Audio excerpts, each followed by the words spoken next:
American Energy and you, together partnering to change the energy landscape by pioneering money-saving, energy efficiency programs and building a new industry in Iowa, wind energy, all while keeping your rates low. So what's next?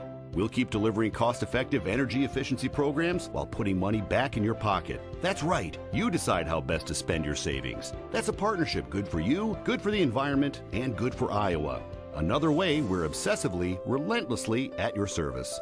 During the year-end holiday tag event at Schottenkirk Ford, Indianola, all vehicles are tagged with one low price. New bonus-tagged 18 Ford F-150s up to $14,000 off MSRP. Your choice. Up to $8,500 off MSRP. New 18 Ford Explorer and new 18 Ford Edge. Year-end tag event in Indianola, including thousands under retail value on Schottenkirk certified pre-owned vehicles. Hurry in for best selection. Schottenkirk Ford, Indianola. SchottenkirkFord.com.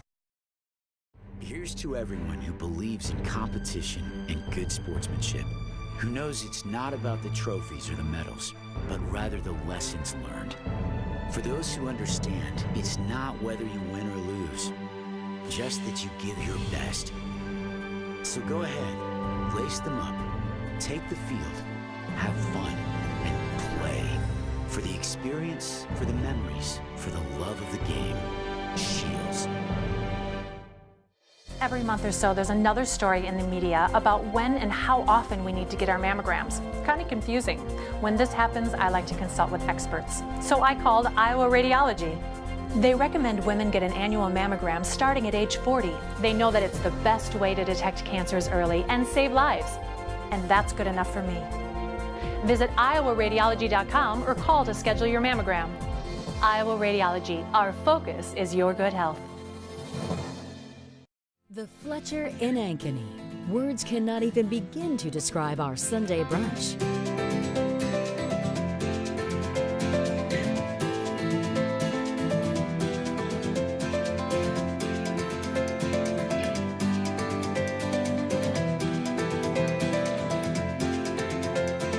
You won't find a better Sunday brunch than what's being prepared for you. Try it this Sunday. The Fletcher, North Ankeny Boulevard in Ankeny. Hey everyone, this is Dan Holm with Yankee Fanatic. Be sure to check out our website this fall for the best local high school sports coverage around. Whether you're a Hawk or a Jaguar, we'll be covering everything from cross country, man that dude is fast, to volleyball and everything in between. Well hey Kenna, welcome back. You don't want to miss any of the hard-hitting action. Come visit us at AnkenyFanatic.com.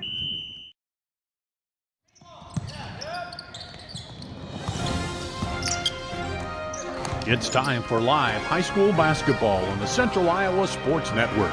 Young drives the lane, scoops it up short, down in, and kiss off the glass, good. High school basketball on CISN.TV is brought to you by Schottenkirk Chevrolet, West Side Auto Pros, Mid-American Energy. Now let's go courtside for high school basketball on CISN.TV.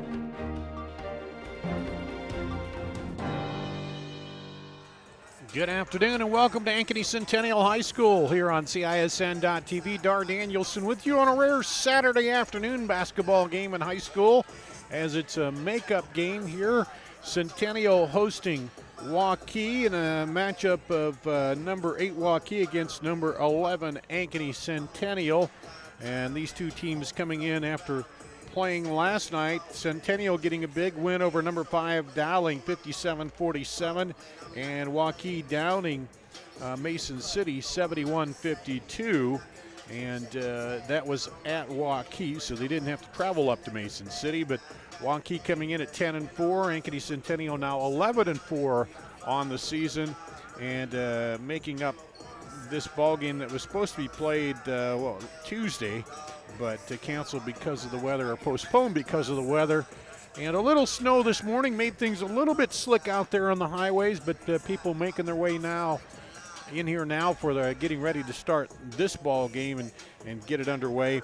The 5A rankings, Iowa City High at number 1, Southeast Polk number 2, Johnston 3, Prairie at 4, Cedar Rapids Prairie, Valley, West Des Moines Valley at 5, Cedar Falls at 6, Dowling at number 7, Waukee at number 8, Pleasant Valley at number 9, Cedar Rapids Wash at 10, Centennial at number 11, Iowa City West 12, Urbandale 13, Ames 14, Bettendorf 15. I think I said earlier that Dowling was number 5, but they are number 7 in their rankings. So Centennial knocking off Dowling last night, 57-47, and Centennial comes into this ball game winning 5 in a row here. They beat Johnston, Marshalltown, Ankeny, Des Moines North, and Dowling, and so starting to round out into the run toward the state tournament, which will state tournament play getting underway here not too long as we get into February, where Waukee coming in after a loss, a close loss to Dowling Catholic by 4 in a game you saw here on CISN.TV. And before that, they ran off 4 straight and then got the win at Mason City. So they're lost and then won one here. So they're trying to get back on track once again here and get another string going, as they have a tough road ahead of them. They play this game, then they play Des Moines Hoover, Southeast Polk, Valley, and Roosevelt moving forward. So it's going to be interesting to see, again, as we talk about those rankings continually changing here in 5A. Up at the top, City High has stayed up there for a while, and Southeast Polk, which seems to have things going on pretty well right now, at number 2, then Johnston at number 3. But you look at it, Centennial, we'll talk about it, they had a 2-point win over Johnston there. And looking back for Waukee, they've been trying to get a little bit back on track after that loss to Southeast Polk, but they won 4 in a row there, then had a close loss to Dowling. So, you know, both these teams trying to get tuned up and head toward the state tournament, looking to make a run to get into the state tournament once again here in Class 5A. So a doubleheader here on a Saturday, and people slowly filing in. Maybe not have as big a crowd as you might normally on a Friday night as we get ready to start this one. And teams warming up. Centennial wearing their pink warm-up tops here. And Waukee will have the pink uniforms here today. And just about ready for the starting lineups in this one.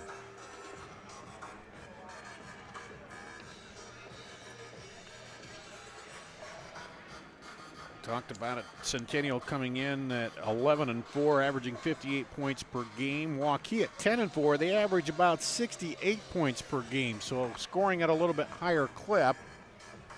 And looking at some of the keys to the game from Chris Guess of Waukee, he said keeping the game in the 50s to 60s was a big key, and getting out and controlling the tempo, forcing Ankeny to run a little bit more with their size and trying to wear them down. And for Scott DeYoung, he wants to see his guards play better and have better guard play heading into the tournament time here. And today's game will match the Warriors from Waukee. We are ready for the starting lineups. Waukee comes into this game with a 10-4 record. They are coached by Chris Guess, and he is assisted by Chris Guess, Sherry Guess, Destin Alvin, the coaches. Centennial has an 11-4 record, and they are coached by Scott DeYoung. In his 26th season at Ankeny and his 6th season at Ankeny Centennial, Scott DeYoung here. he is assisted by Dave Runchie, Dennis Albertson, John Mayfield, and Andy Fain, the assistants for Centennial. Here's the first lot of starting lineups. 5'6" sophomore, number 2, Lindsey Kellerman, the 5'6" sophomore. 5'7" sophomore, number 10, Katie Dinnebeer, the 5'7" sophomore. 5'10" senior, number 20, Anna Brown. Anna Brown, the 5'10" senior. Fourth guard, a 5'8" senior, number 24. Jory Neiman, the 5'8" senior, another guard. And at center for the Warriors, a 6'2" senior. Peyton Rao, the 6'2" senior. And now for our home team, our Ankeny Centennial Jaguars. Now here are the Jaguars. Starting at guard, 5'8" junior, number 5, Taylor Runchie, the 5'8" junior. And a guard, a 5'10" junior, number 40, Meg Burns. Meg Burns, the 5'10" junior. And forward, a 6'1" senior, number 21, Rachel Schoen, the 6'1" senior. At the other forward, a 6' senior, number 23. Kenna Sauer, the 6' senior. Sauer. And rounding out the forward board, a 5'10" junior, number 34, Alexandria Kiana Harris. Alexi Harris, the 5'10" junior. Rounding out the starting lineup. Mosley and Brian Gibson.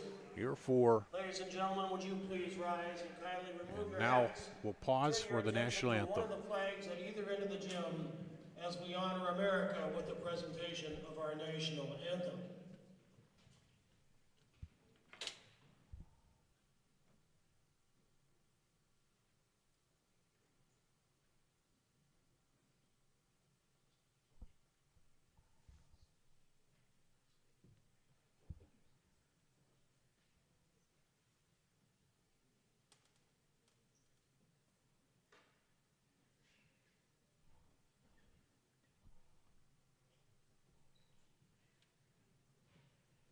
Trying to get the music queued up here.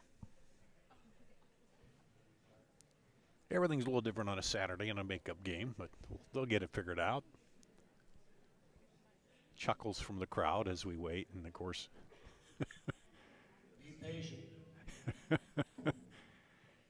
Everybody focusing on the man trying to get the music going for the national anthem.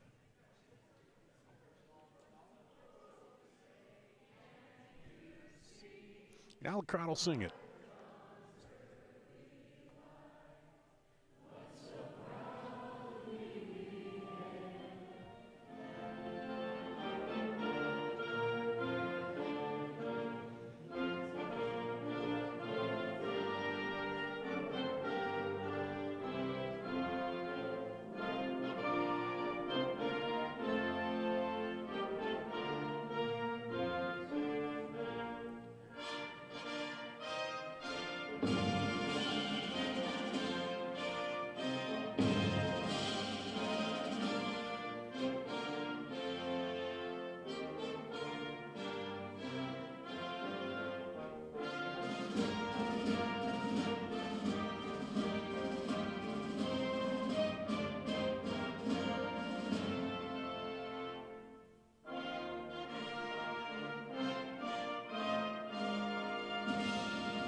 There we go. And of course you knew as soon as the crowd started singing, the music would start playing. So that's what happened. But kind of a neat moment as the crowd got it started and then the music took over. But and I didn't sing because you don't want to hear that. And we're ready for basketball here. Centennial trying to make it 6 in a row.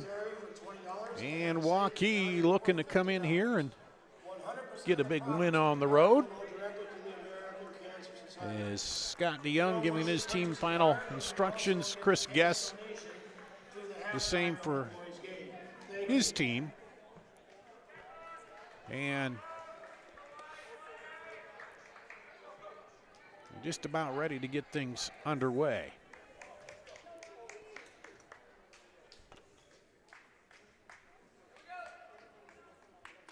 Little snow earlier out there, but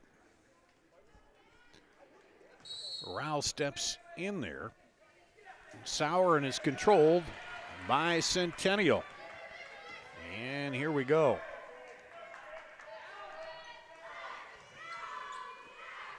Trying to look down low. Looks like a 2-3 zone by Waukee to start it. Harris goes down the baseline. They'll kick it back outside and rotate it around. Now over the top, lob inside, and the foul will be called over the back from the backside. It's going to go against Peyton Rao. First foul of the game here. And Runchie will throw it in. Gets it out for three. Good! Meg Burns gets Centennial on the board with a three. And we're underway. Here's Waukee with it in the pink uniforms. Rowell, she'll throw it up a three. Off, no good. Rebound battled for and pulled down by Kennesaw for the Jaguars. Almost a walk up top there by Runchie. She got the ball. Here's a three the other way. Rattles down the tube and out for Meg Burns. Almost had back-to-back threes to start this game, and that one's kicked off of Kelderman, and it'll go out of bounds to Centennial. So they lead 3-0 here, and a little pressure by Waukee on the inbounds to get it into Runchie, and then Harris now up the floor to Burns. Burns gets it over. Back to Runchie. Kick it outside for three. Good! Kiana Harris hits the three, and it's a 6-0 run here to start it. Them back on threes. Now up inside, Rao gets Waukee on the board. And it's a 6-2 lead for Centennial. They bring the ball up, handling the pressure well. Runchie with it up top. Over on the wing to Burns. She'll lob it over the top and a little too high there. Was looking for Sauer. Threw it over the head of Schoen. Tried to get it to Sauer, but it was picked off by the Waukee defense.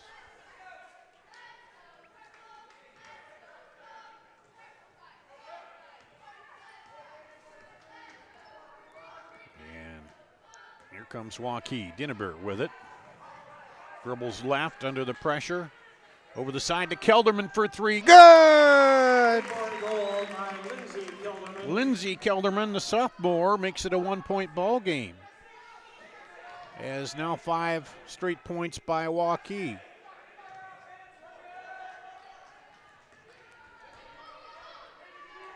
Here's Centennial, looked to lob it into the post. Now back outside, they'll rotate it over for Burns for three. Good! Megan Burns hits another one.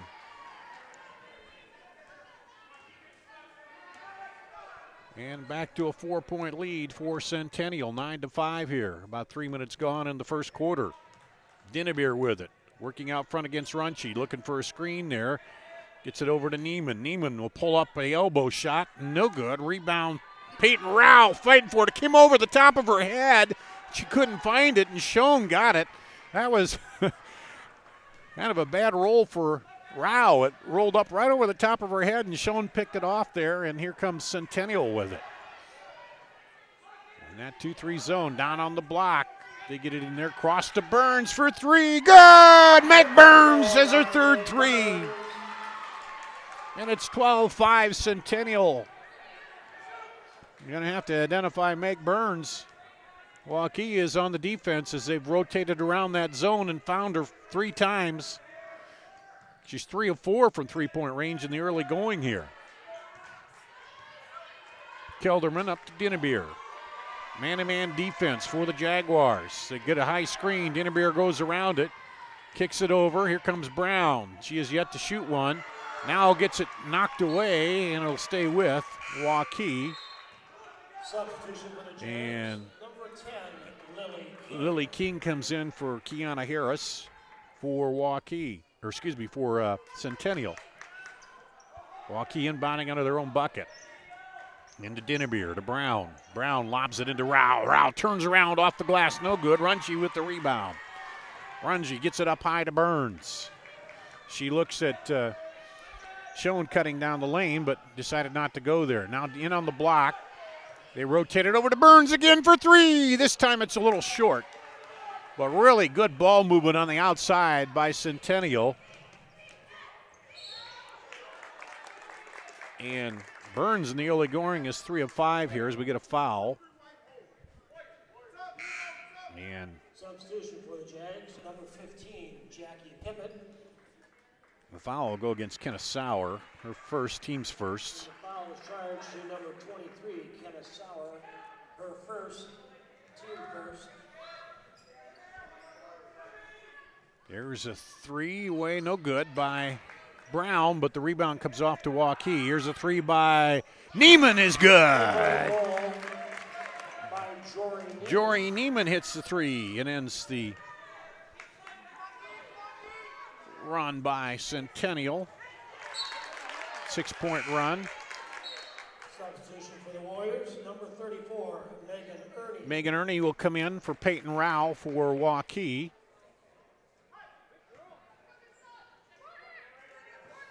And back to action. Runshie with it. And they're keeping a little closer eye on Burns. Now they try to get it through the zone to Burns and knocked away, but Centennial keeps it. Up high with it to King. King penetrates, kicks it over to Runshie. Runshie tries to get the entry pass in there, but Ernie picks it off for Waukee. Good post defense down there. Now they run it, push it. Brown shuffled their feet, not called, and it'll go out of bounds to Centennial. Looked like he took a little shuffle there to stop, but official didn't see that as a travel, and we're playing on, and Kiana Harris is going to come back in. And she'll give Kenna Sauer a little break. Not a real quick game early as Centennial controlling the tempo. They get it inside to Ernie. She'll dribble it back out. Up top to Kelderman. Jory Neiman turns, looks at the three, but Kiana Harris is on her and giving up the size advantage there. I don't think she wanted to try to shoot over that because she'll probably get it blocked. Dribbles in, stops and looks. Ernie for three, no good. Rebound comes off to Kiana Harris. And here come the Jaguars.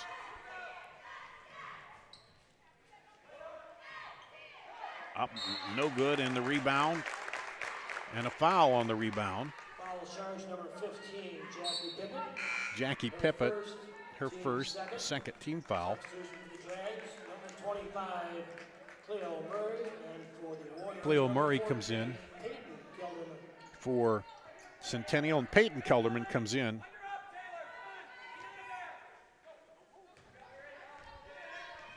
And here's Waukee trailing by 4, under 2 minutes now to play, and almost throws it away. But Neiman saves it as they try to get that rotation going. Down the lane, runner is good by Katie Dinnebeer. So a 5-0 run now has cut the lead to 2 here.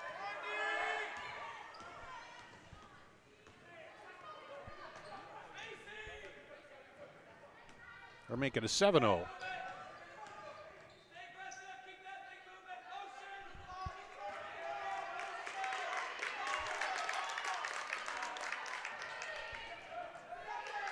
Up top with it, pressure defense, Ernie up there. Now they get it back down. Looking inside and knocked away.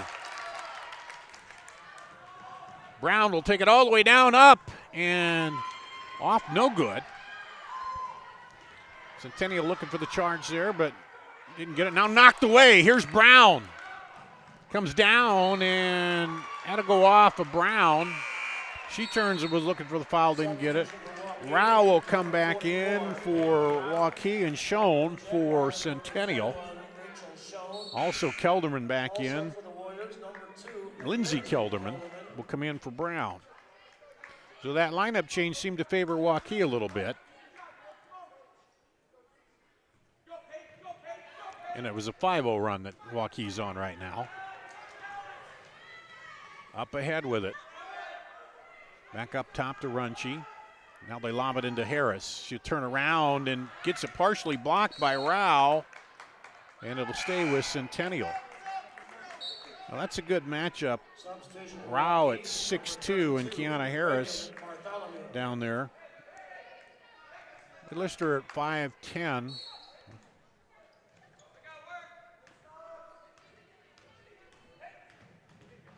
She looks taller than that to me. Looks more like the 6 foot. Here's the drive. Kelderman gets it off and had it knocked around. Now Waukee gets it off the rebound. Kelderman dribbles in, pulls back, 8 seconds. 6 seconds. 5. I don't know if they see the clock. They got to get a shot off. Up and under. Oh, up a wild shot, and that's the way we'll end the first quarter.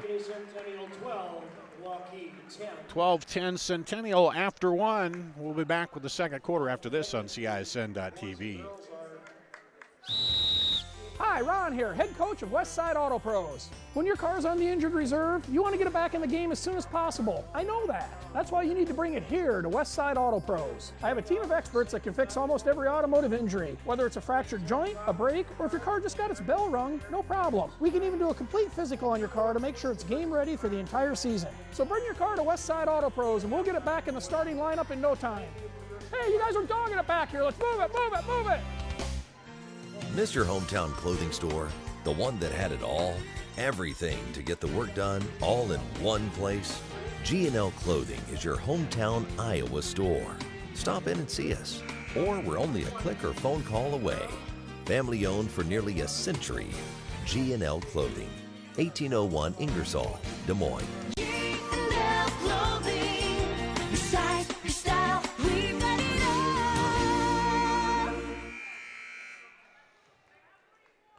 Back here at Centennial after one, it's 12-10. Centennial over Waukee. Centennial's points all coming on three-pointers. 3 by Meg Burns, 1 by Alexi Kiana Harris.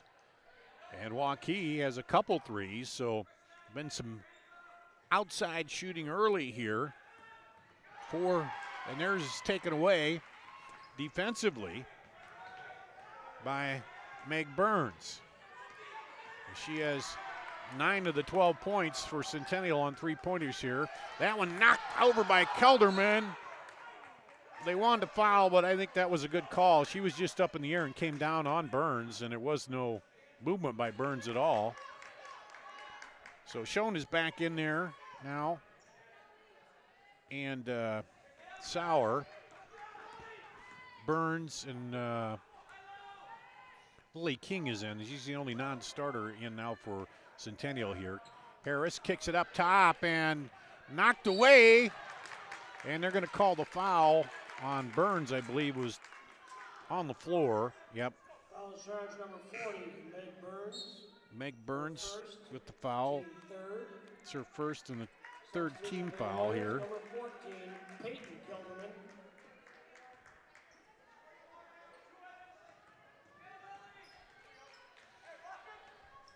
And here comes Waukee. They have not led in this game. We've not had a tie yet.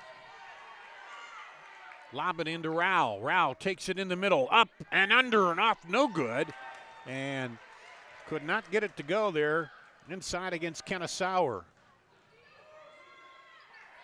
Lob it over the top to Harris. Now inside. Turn around. Up and no good by Schoen. So a couple times down, both teams take it into the post and both teams denied there. Kelderman over the top to Dinnebeer. Now to Rao, who's up high. She'll go back down inside there, guarded by Schoen. We stay in the man-to-man, up and through and knocked away by Dinnebeer. She gets it and now will put up a three and gets fouled in three-point range. There'll be 3 free throws there. Let's see who the foul's on. Foul charge number 10, Lily King. King. First, team fourth. Fourth team foul. Line shooting 3 free throws will be Katie Dinnebeer. Dinnebeer gets a free throw.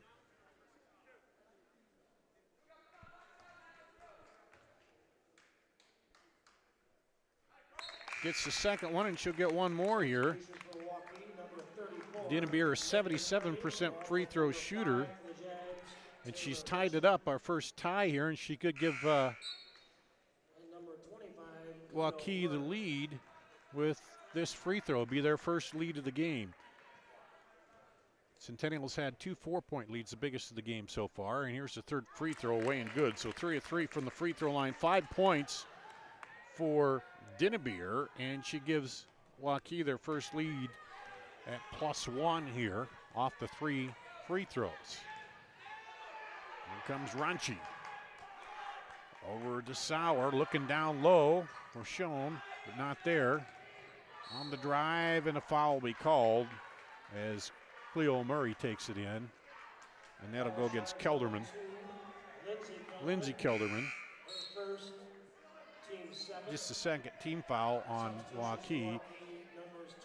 Brown and Jory Neiman coming back in for Waukee. Rao will sit down, and also Peyton Kelderman will sit down. They throw it out high. Now they'll work the offense.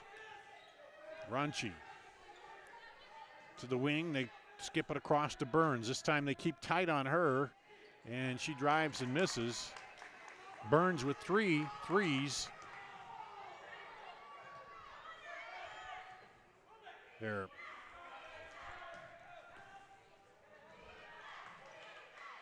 And here's a drive by Waukee, and it's blocked, but a foul is called off the ball. Looked like Sauer blocked it, but they're going to call. Well, they're going to call Sauer with the foul. That's the 5th team foul here for Centennial. Sauer is replaced in the JAG lineup by number 34, Alexandria Kiana Harris. Kiana Harris will replace Sauer as Sauer picks up her 2nd personal. They throw it out deep to Brown. Now to Kelderman. For Waukee, kicks it over for 3, no good. Rebound, Megan Ernie on the other side. She'll be called for the foul as she kind of gave a little hip check to Rachel Schoen. Underneath there, Megan Ernie here first, and just the 3rd team foul on Waukee here as they hang on to a 1-point lead, and Centennial yet to score here in the 2nd quarter. Runchi dribbles it across, and timeout called by Centennial. Scott Young wants to talk it over. We'll take a break, come back after this on CISN.TV. Is this guy a contractor who does good work or a contractor who needs work? For a reliable recommendation, trust the Better Business Bureau, protecting consumers for over a century. When you go to bbb.org to check out a business, you'll learn if it's BBB accredited, see its grade on customer service, and read honest, useful reviews from local people. For online recommendations you can trust, start with trust at bbb.org/Iowa. Here at Ankeny Centennial High School, Dar Danielson with you on CISN.TV. It's Waukee with a 1-point lead. The only scoring here so far in the 2nd quarter, 3 free throws by Kitty Dinnebeer, who was fouled while shooting a 3. And Centennial, which led 12-10 after the 1st quarter, is yet to get on the board. All their points coming on the long ball. 3 threes by Meg Burns, 1 by Alexi Kiana Harris. And they have yet to score here in the 2nd quarter, while we've been outscored by 3 by Centennial, or excuse me, by Waukee. Waukee in the pink, Centennial in the white after the timeout. They're coming back out, and we'll see what they run now out of the timeout. Looks like Waukee has now gone to a man-to-man. Here's Burns left open, misses it. Rebound Harris. She'll kick it back outside to Burns. Turnaround and a foul called. That's going to go against Brown on the turnaround by Schoen. It's Anna Brown's 1st personal, 4th team foul on Waukee. Schoen to the line and hits it. We're tied. 73% free throw shooter Schoen is.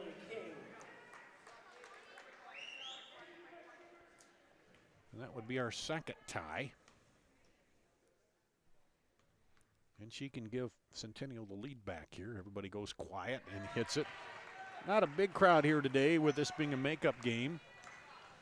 Not too bad, but probably not as big as it would be on a Friday night. Lob it over the top. Kelderman into Rao. Rao, turnaround, up and no good. And Rao has not been able to get on track down there. 2 points, but Schoen is doing a good job defensively on her. Burns behind the back, down the lane, runner, good. It'll make Burns gets their first non-3, and they built the lead back up to 3 here, 16-13, Centennial. Brown outside to Neiman for 3, no good. Rebound by Kiana Harris. Here come the Jags. Pace of this game really not, I think, as fast as Waukee would like it. Centennial's controlled a little better here. Schoen looks at the 3, decides to get it off, and there's push shot, kind of blocked, and that'll stay with Centennial there. As Cleo Murray tried to get it up, had it partially blocked. Well, about to Burns, they pick her up. Don't let her shoot it. Into the block, Schoen back out to Burns, short. So she started out 3 of 5 from three-point range, and now it's just 3 of 7. Up to Rao on the run, and Rao can't get it in. And Schoen is just sticking to Rao tight there, and Taylor Runchie will come back in and give Burns a break, and now Waukee wants to take a timeout. Chris Guess will call the timeout here. They trail by 3 here with 3:37 to play in the first half. Back with more on CISN.TV. MidAmerican Energy and you, together partnering to change the energy landscape by pioneering money-saving, energy efficiency programs and building a new industry in Iowa, wind energy, all while keeping your rates low. So what's next? We'll keep delivering cost-effective energy efficiency programs while putting money back in your pocket. That's right. You decide how best to spend your savings. That's a partnership good for you, good for the environment, and good for Iowa. Another way we're obsessively, relentlessly at your service.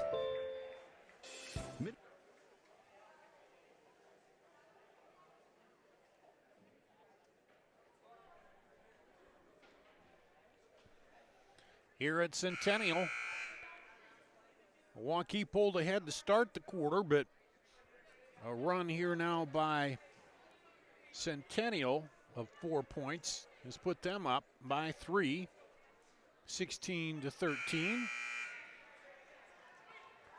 Waukee called a timeout.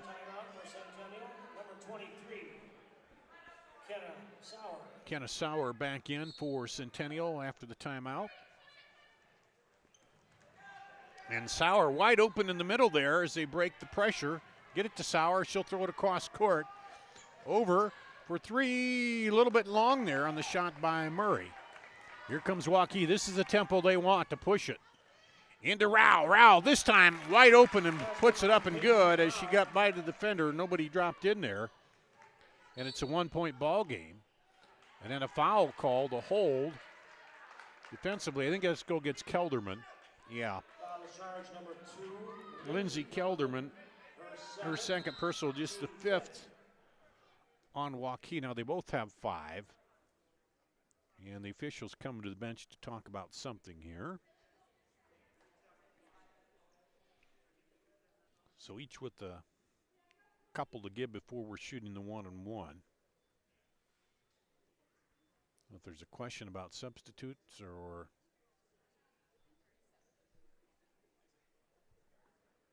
substitution for Waukee, number 14, Peyton Kelderman.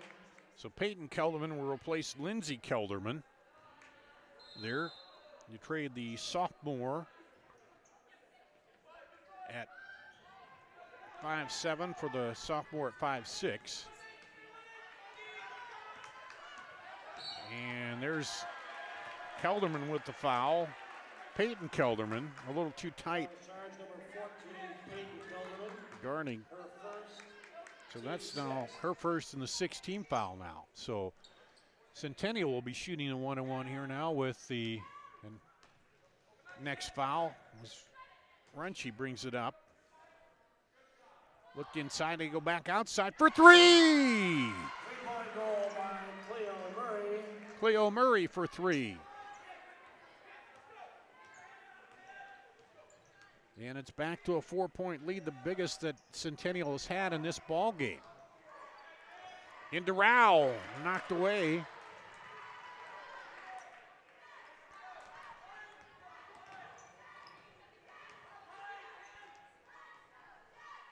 15 of the 19 points for Centennial come off of threes.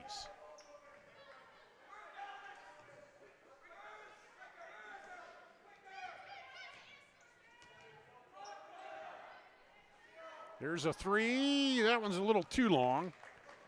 And the rebound comes off to Kelderman. Up to Dinnebeer. To Jory Neiman. She looks at the three. Fakes. Now we'll go on the drive. Gets in there. Nowhere to go with it. Gets it back to Dinnebeer. Under 2 minutes now to play first half. Back and forth matchup. Rao up top. Hands it off to Anna Brown. Look for Rao on the cut, but Kiana Harris picked her up. They're keeping a close eye on Rao, and then defensively forced a turnover there. Rao, the leading scorer for Waukee at 15. She's got 4 here in the first half.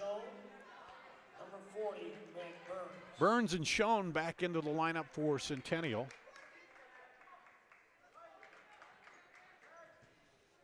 And they'll take it off the turnover with a little pressure there, full court. And trying to sneak in there was Dinnebeer, but she picks up the foul. Her first, but it's the 17th foul.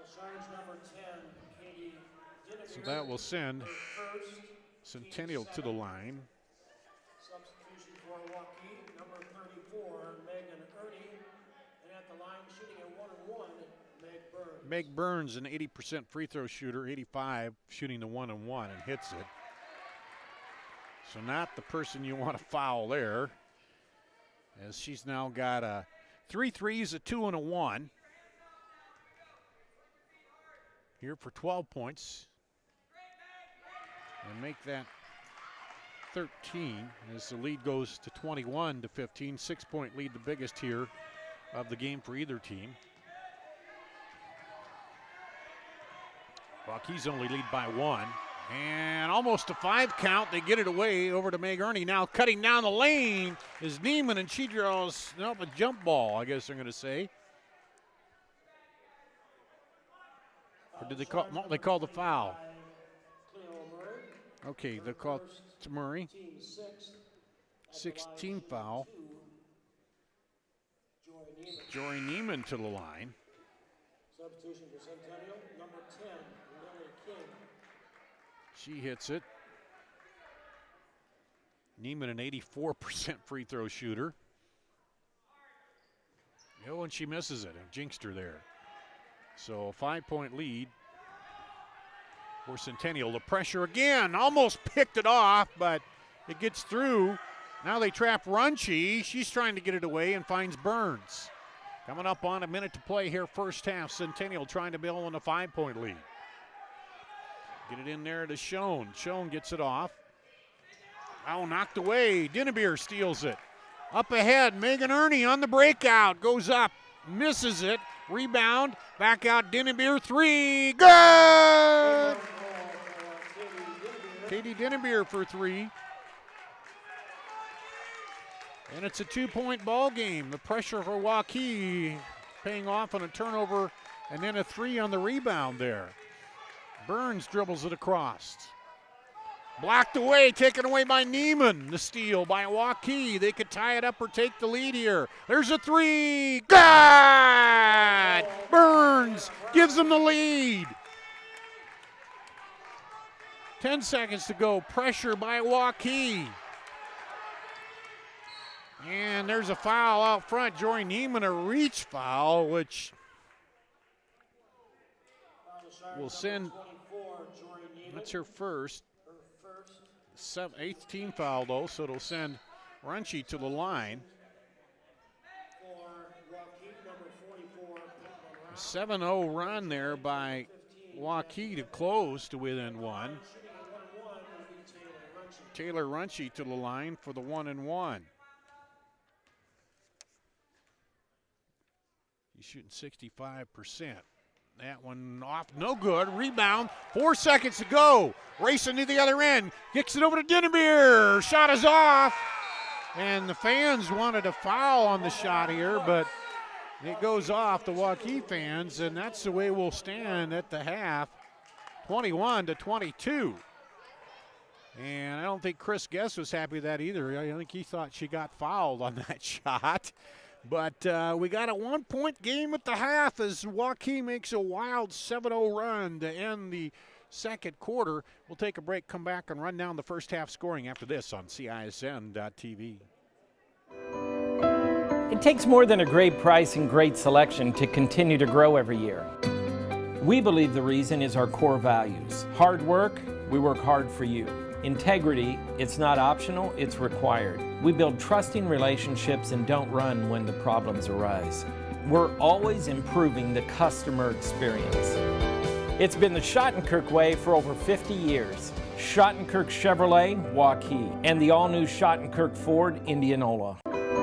For the ultimate one-of-a-kind game day experience, make a stop at the other place. The game is on and drinks are cold with game day specials for every fan. Serving Iowa's best pizza since 1970, it's the place for the whole family. With a mouth-watering menu and state-of-the-art audio-video system, make the OP one of the most exciting destinations for sporting events viewing. The other place, American Sports Grill and Pizzeria. Join in on this Iowa tradition, serving the Midwest since 1970.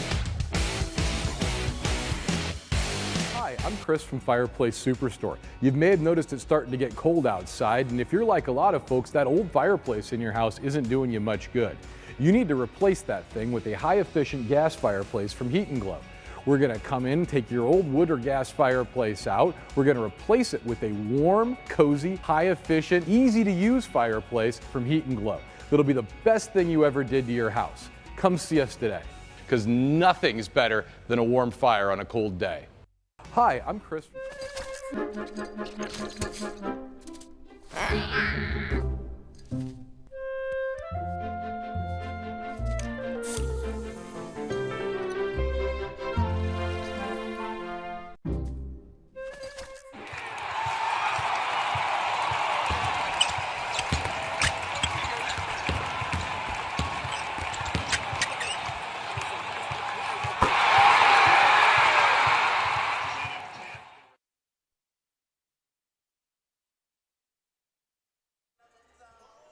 Back here at halftime, 22-21. Waukee goes on a run toward the end of the second quarter to take the lead here over Centennial.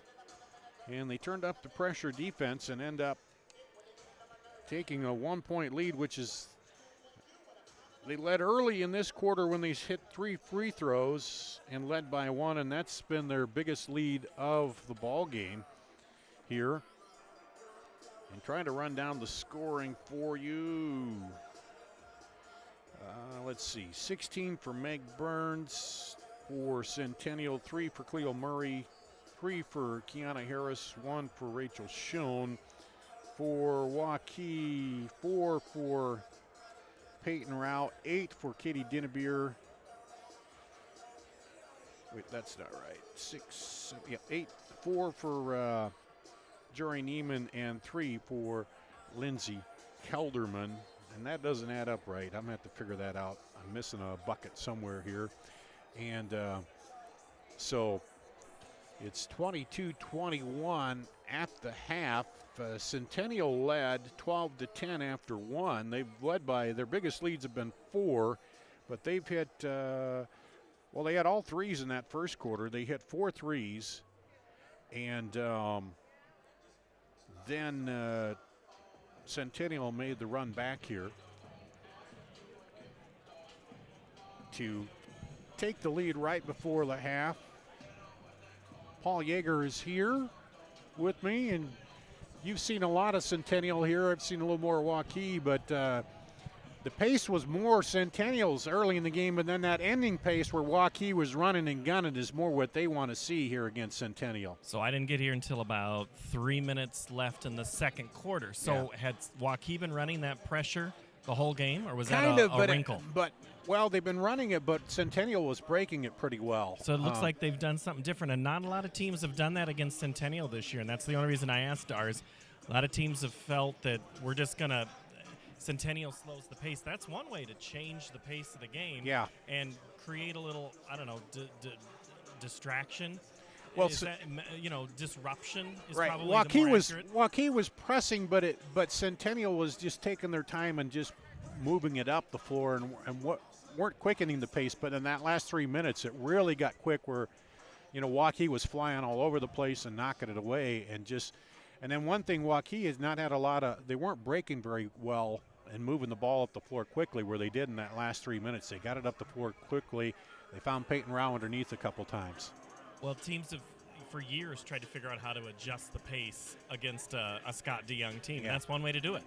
Disrupt the pressure. Now, last night with Centennial playing Dowling, you know that Caitlin Clark can just disrupt you regardless of what you try to do as a team.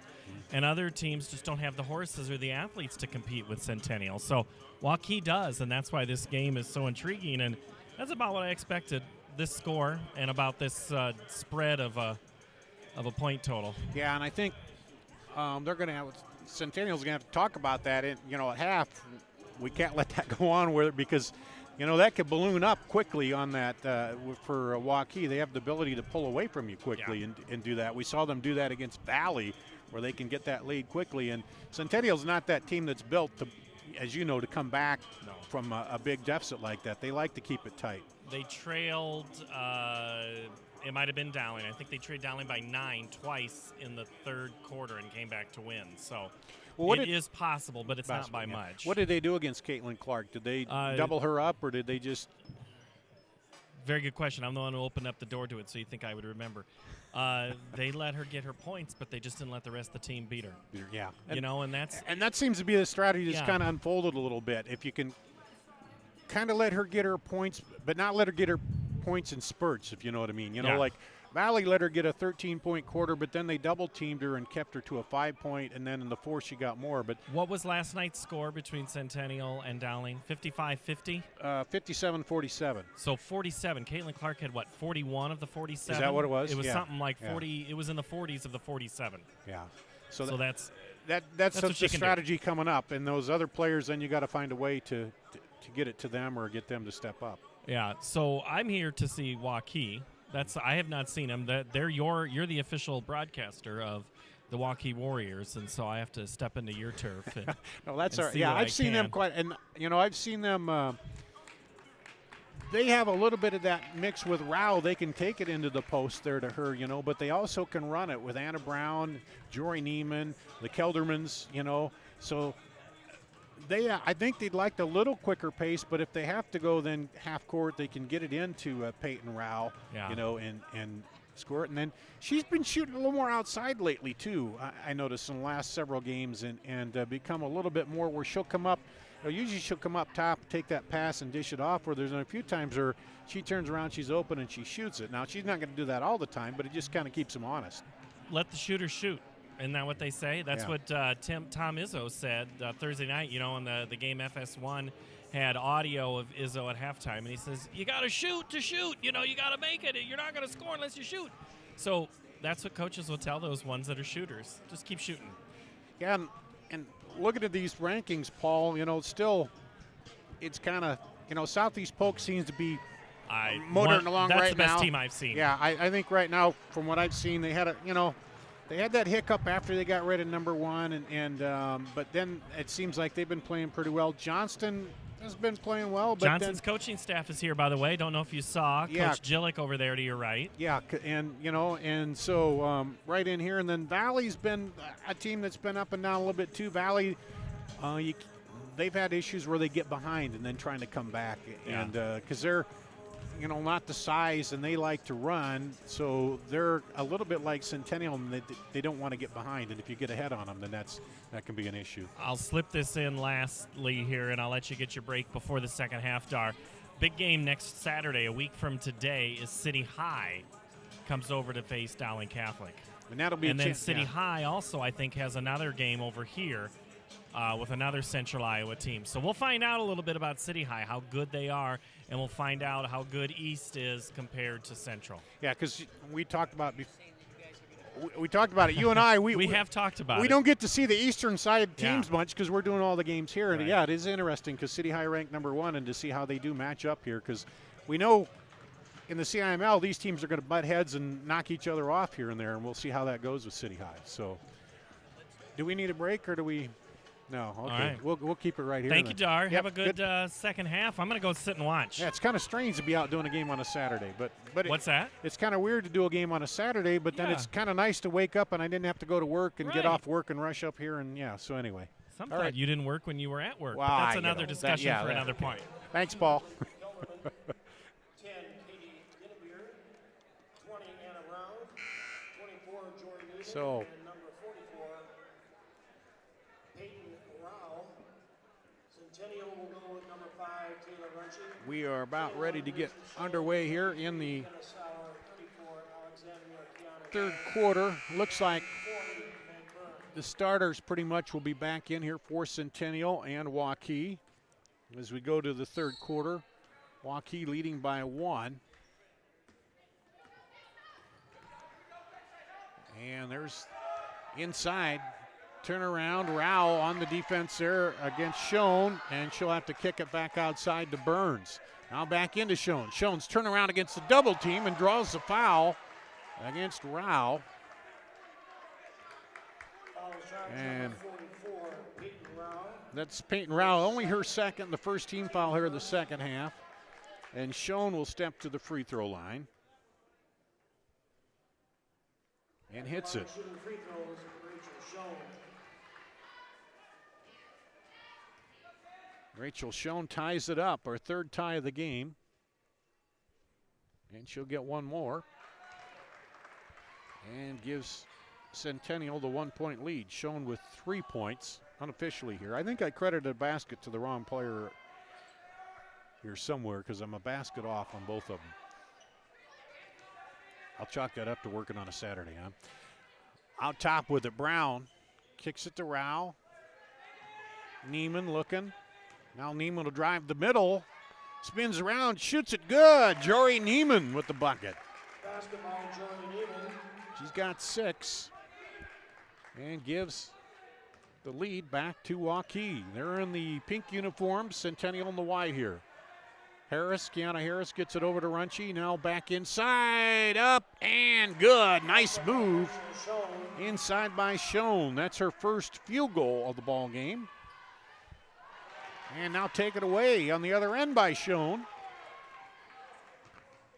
And Kiana Harris to Runchy. Runchy drives. She'll get the runner up and won't get the bounce, but the rebound comes down to Schoen, and then a tie-up will go to Waukee on the alternate possession.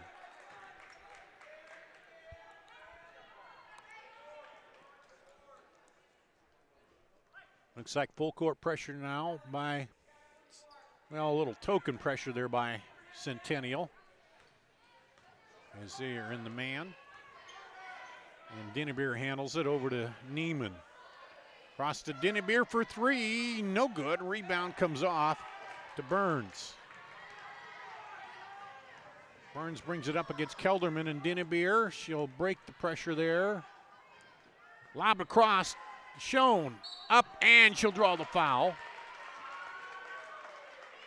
And Jory Neiman trying to plead her case there, but she'll be called for foul number 2, second team foul of the half on.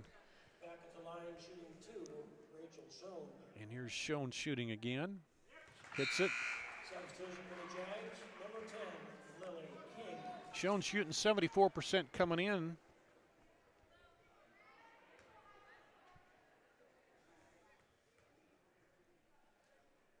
And she gets the second one, so 4 of 4 from the free throw line here in the third quarter and a bucket, so she's got 6 points. All 6 of their points to give them a 3-point lead. 4's been the biggest lead I think either team has had here. Here's a drive by Dinnebeer, and she gets hammered by Sauer. Foul charge number 23. And that's the third on Kenna Sauer. Third, team first. And we'll send Dinnebeer to the line. Katie Dinnebeer.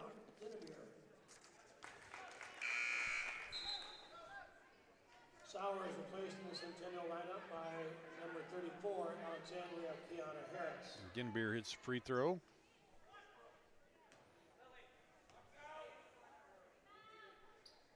Gets the second one. She's now 5 of 5. She hit 3 of 3 after getting fouled and 3-point shot to start the second quarter. And now we're back to a 1-point lead by Centennial. Burns across the top to Runchy. Lob it inside. Harris, right-hander, goes up and good. By Alexandria Kiana That's her first bucket since the first quarter when she hit a three. And a 3-point lead again for Centennial. Neiman will drive the lane and pick up the foul. Runchie, probably on the hand check, looks like. Yep. Foul charge number 5, Taylor Runchie. Her first. Runchie's first, second team foul. Oh, they go looking for Rao on the inbound, and Harris knocks it away, keeps it alive. Up ahead. Oh, lobs it, threw it up there, and it goes off back to Waukee. So Waukee, Denenbeer did a good job to get back on defense and save what could have been an easy run out by Lily King. And now Waukee comes back with a chance to tie it with a three, cut it back to 1. She goes in against King, kicks it out for 3 to Kelderman. Good! Lindsay Kelderman for 3. And we're tied at 29. Taken away, Denenbeer. Layup is good. And now Waukee back on top. 31-29, that pressure hasn't worked every time, but it pays off overtime. Here has for Waukee. There's a lob inside to Harris. Turn around against Rao, gets it to go. Kiana Harris, 4 points now here in the quarter. She ties it again. Brown up to Denenbeer. Back to Brown. She's been kind of quiet from outside today. Drives in this time and gets the little bump up over the rim to give the lead back to Waukee. Burns lob into Kiana Harris. She puts it up, a little strong rebound, put back in the foul against Schoen.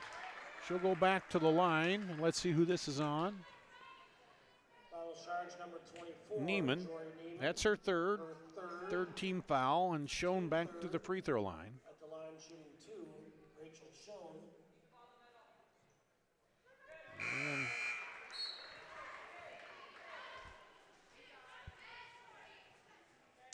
let's see. Substitution for Waukee, number 14, Peyton Kelderman, along with 34, Megan Ernie and Peyton Kelderman coming in for Waukee.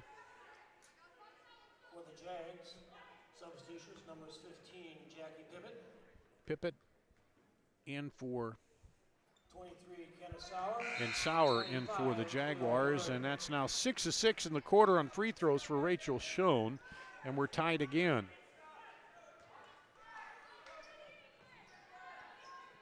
There've been about 4 ties here in this third quarter. Here comes Kelderman, that's Lindsay. Into the lane, Brown nowhere to go, so she puts it up and gets the nice shooter's bounce and gives the lead back to Waukee. Pressure Kelderman on Runchie, she breaks it. Now back over. Looking to drive in there, penetrate, not there, they'll skip it across the top for 3. Battle for the rebound in there. And timeout called, and Chris Guess is saying nobody had possession. How can you give the timeout? But it will be a timeout. Centennial. We'll take a break. Be back after this on CISN.TV. You want to get stronger, faster, healthier. You want more. You want to be part of something bigger than yourself. A place for people of all ages, all walks of life, that provides opportunities for all to succeed. We do that. We're the why. Build more than muscle. Build a stronger community. You want to get back here at Centennial. They get the timeout on the floor. Coach Guest for Waukee didn't like that. He didn't think she had possession, but now they'll inbound under pressure. Full court man-to-man here by Waukee. They get it in.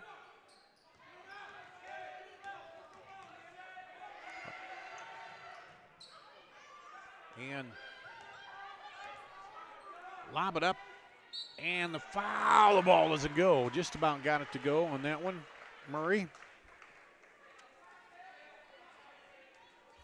And the foul.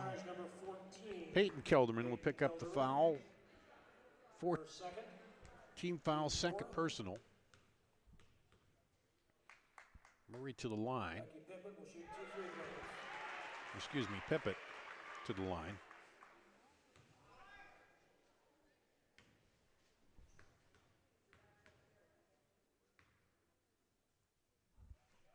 He gets them both. We're tied again.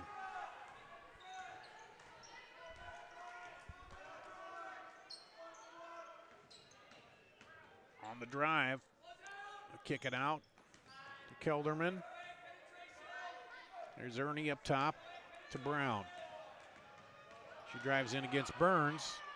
Outside for three is good! Reagan Bartholomew off the bench gets the three. And that's a 3-point lead, I believe the biggest of the game for Waukee here on the day. And foul will be called on Brown.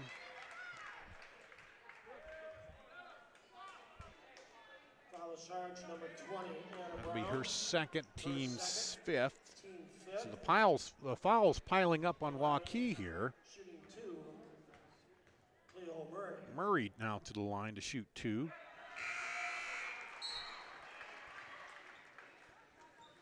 Substitution for Waukee, number 44, Peyton Rao. And Rao comes back in. Number 21, Rachel Schoen, along with 34, Alexandria Kiana Harris. Kiana Harris back in for Centennial. Murray for the second free throw. Off, no good, and then they're going to call a foul on the rebound on Sauer, I believe. Foul charge number 21. Or no, excuse me, Schoen. Her first, team third. Just the first on Schoen, the third on the team there. And Waukee hangs on to a 2-point lead. Dinnebeer drives, kicks it to Kelderman. Back to Dinnebeer. She'll stop, over to Kelderman. They're penetrating, looking for Rao, and then they call a foul on the reach-in on Murray, I believe. Or no, they're going to call Harris. That's her first, the team fourth.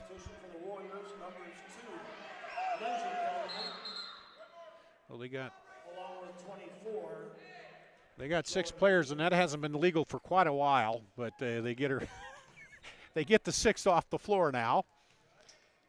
And we're underway. 2 minutes to play, third quarter. Waukee with a 2-point lead.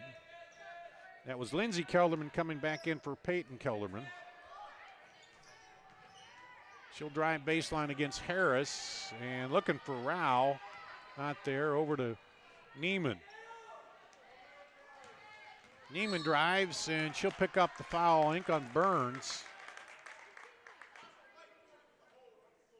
Yep. Meg Burns her second, fifth. So now the fouls are even here. 5 apiece, team fouls. Out on the wing. Dinnebeer spins in, pull up, good. Nice move by Katie Dinnebeer.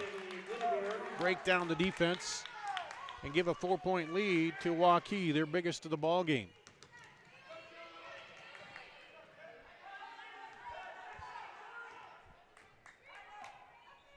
King gets it over in the wing there, and then a foul call on Kelderman. Foul charge number 2. Lindsay Kelderman, her third.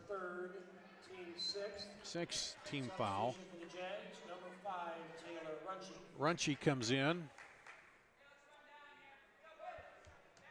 Back in for the Jaguars. Up top, they rotate it over. And now knocked out of there. Kelderman comes up with it. And she'll push the issue. This is the tempo that Waukee wants. Dinnebeer for 3, good! 9 points now for Dinnebeer here in the third quarter. And they get it across, Runchie does, just before the 10 count. So again, Waukee turning up that pressure like they did at the end of the second quarter, and they lob it inside, and they're going to call a hold before the shot. Well, let's see who that goes against. Dinnebeer maybe? No. Rao. Sarge number 44, Peyton Rao. Rao, and that's the 1-on-1. It's the third on Rao, so there's 3 on Rao, 3 on Neiman, 3 on Lindsey Kelderman. Brown back in for Waukee.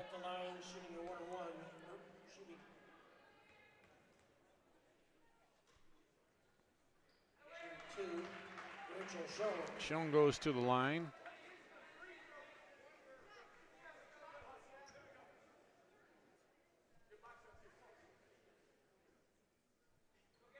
Second free throw is good.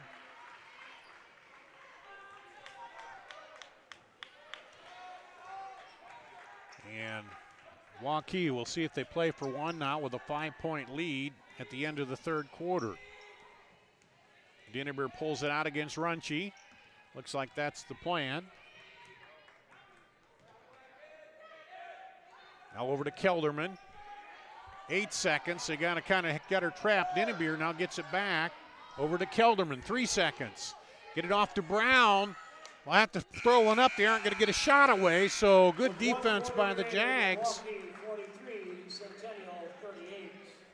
And we'll go to the fourth quarter. Waukee with a 5-point lead. That's coming up after this on CISN.TV. During the year-end holiday tag event at Schottenkirk Ford, Indianola, all vehicles are tagged with one low price. New bonus tagged 18 Ford F-150s up to $14,000 off MSRP. Your choice. Up to $8,500 off MSRP. New 18 Ford Explorer and new 18 Ford Edge. Year-end tag event in Indianola, including thousands under retail value on Schottenkirk certified pre-owned vehicles. Hurry in for best selection. Schottenkirk Ford, Indianola. SchottenkirkFord.com. During the year-end. Supporting today's Coaches versus Cancer program.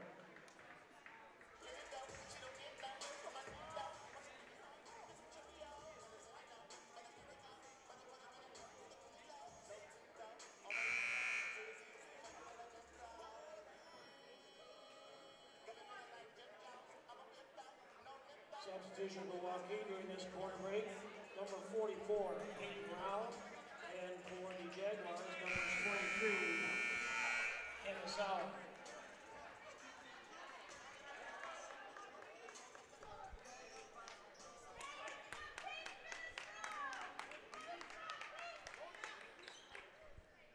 We'll go to the fourth quarter.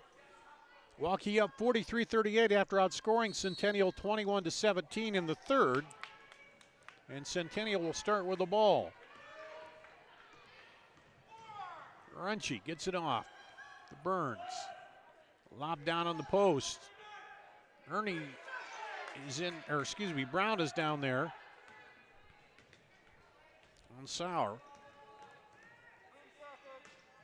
They're shown, and then there's Rao with a nice defensive play. She was guarding Sauer and Schoen. I always get Sauer and Schoen mixed up.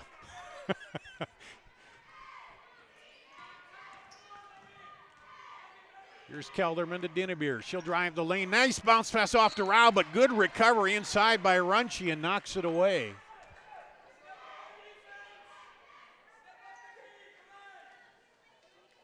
Waukee will inbound. Under their bucket. They lob it out high to Dinnebeer, who'll put up the three immediately. Good! Katie Dinnebeer. She's now got 20 points.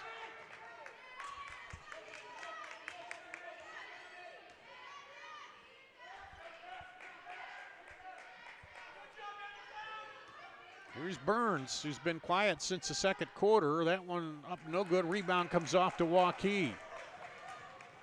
They build an 8-point lead, their biggest of the ball game. Neiman thought about shooting it, gets it out to Kelderman, who will fire, and it rattles home on the three. Kelderman hits the three. And it's an 11-point lead. Well, Centennial wants a timeout. We'll take a break and come back with more after this on CISN.TV. Here's to everyone who believes in competition and good sportsmanship, who knows it's not about the trophies or the medals, but rather the lessons learned. For those who understand, it's not whether you win or lose, just that you give your best. So go ahead, lace them up, take the field, have fun, and play.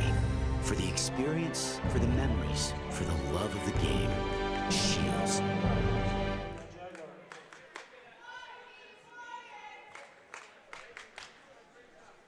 Here at Centennial, Waukee has hit 2 threes to start the fourth quarter and up their lead to 11. Here a 3 by Dinnebeer and a 3 by Kelderman. And Scott DeYoung calls a timeout. All of a sudden the outside threat is heated up for Waukee. Kelderman has, that's her third 3 on the day. Dinnebeer also has 3 threes now. Meg Burns started out with 3 threes in the first quarter for Centennial. Hit 1 in the second, but she has not scored since the second, and this one's knocked away. It'll stay with Centennial. Sauer gets it inbound. Looking to cut down low. Trying to post up in there, Harris. They'll go for the long ball, short. Harris battles for it. Brown knocks away, but kept alive, up and good by King. So ends a 6-0 scoring drought here to start the fourth quarter. Neiman down the lane. Waukee's been doing a lot of that now, penetrating the defense and kicking it out. A lot more movement offensively by them here in the fourth quarter. And up top to Neiman.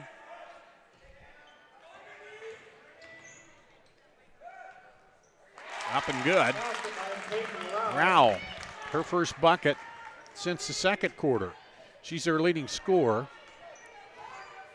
Has 6 points today. She's averaging 15. So they've held her down pretty good inside with Harris, Schoen, and Sauer defensively. And now Harris goes down on the floor, keeps it alive. And here's Runchie. Out on the wing.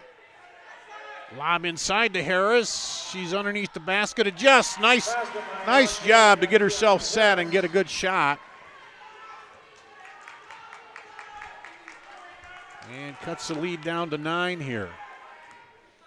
Well, here's where Waukee can slow it down and burn a little clock. Anna Brown. She's going to attack, though, and throws it up and gets it to go through traffic. Anna Brown. Back to an 11-point lead. Harris, she'll pump it up just outside the free throw lane, and it's off and no good. Quickly up the floor, Waukee to Brown.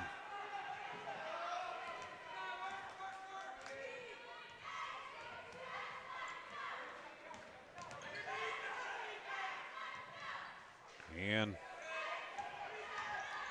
Brown, nice look to Rao underneath, can't get it to go though. That might have been partially blocked, and then there's a foul underneath there. Is that?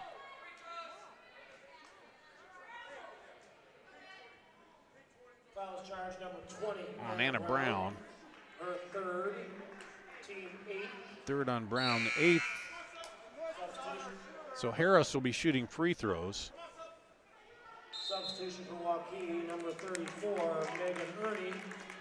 At the line, shooting a 1-and-1 will be Alexandria Kiana Harris. Harris not shot a free throw today. She's a 53% free throw shooter on the season. She's got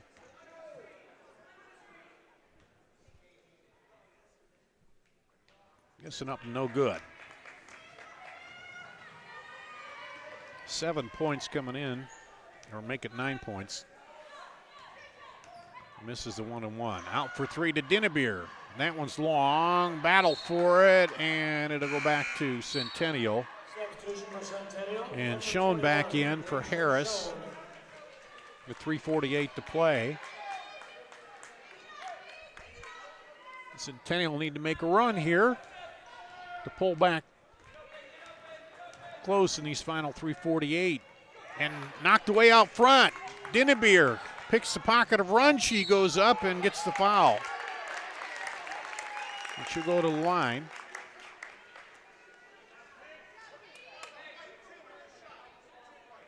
Foul charge number 10, Lily King. King with the foul, her second. Team 6. Just a 16 foul on Centennial. Dinnebeer to the line. The line shooting 2. Katie Dinnebeer.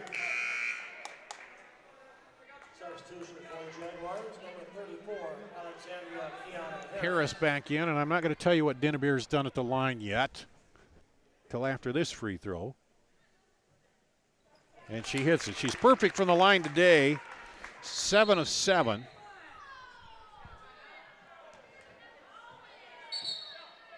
And now Peyton Rowell wants to check in, and there's discussion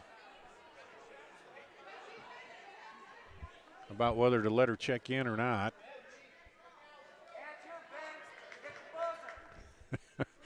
And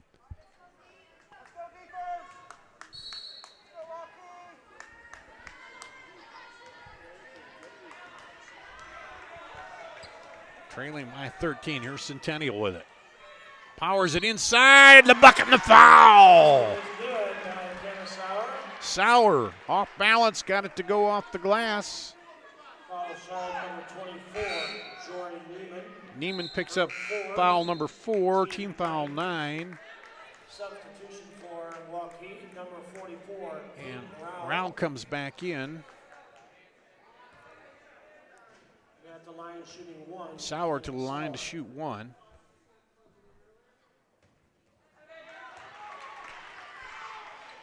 And it's a 10-point lead here for Waukee.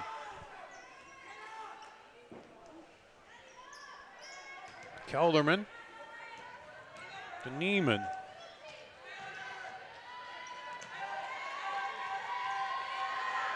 And here's where Waukee can just still attack but burn some clock on it as they get it down to 3 minutes. Neiman looks at the three. She'll drive in and draw the foul. I think that'll go against Sauer, which will be her 4th.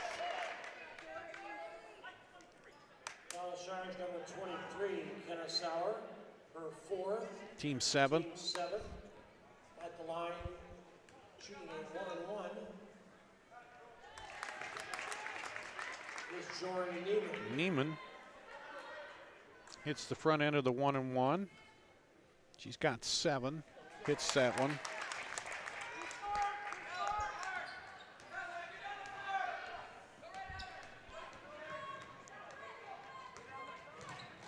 And Runchi drives in, pulls back.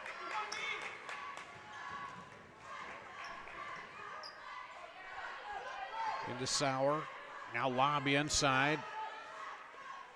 Up and shown no good. Rebound pulled down by Centennial. Or excuse me, by Waukee.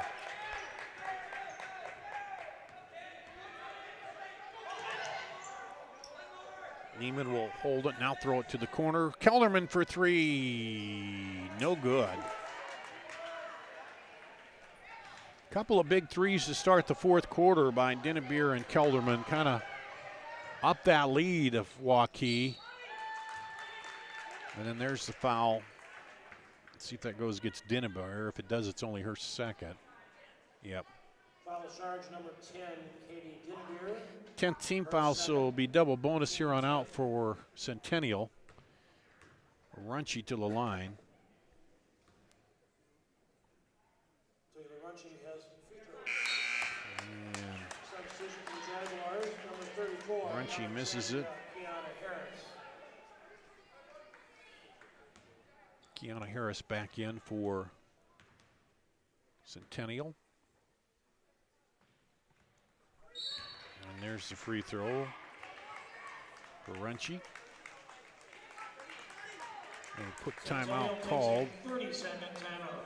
We'll keep it right here for And a reminder that the Jaguars are on the road for the next game. Centennial. They're at East. On January 29th to take on Waukee is at Hoover. Then Waukee has some tight games coming up. They got Southeast Polk and Valley. At Southeast Polk and at Valley. So they have a 3-game road stretch coming up here. Hoover, Southeast Polk, and Valley for Waukee here in the next couple games. Centennial's on the road at Des Moines East. And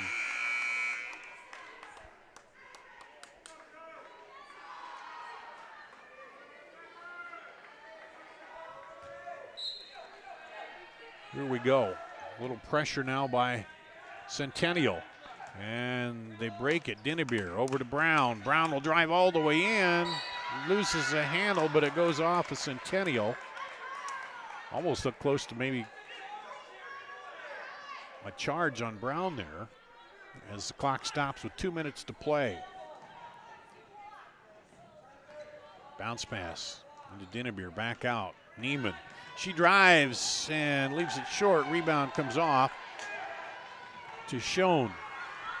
They had Kiana Harris up ahead, didn't see her run. She drives in and draws the foul against Neiman, and that might be it for Jory Neiman. It will be number 5 on Jory Neiman. foul charge number 24, Jory Neiman. That's her 5th foul. So Neiman will foul out with 1:48 to play and 8 points. And for the Jaguars, substitution is number 10, Lily King. Ernie comes in. Megan Ernie for Waukee.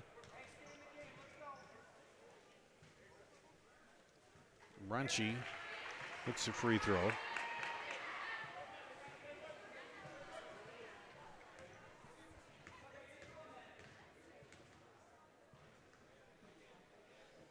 Second free throw, good.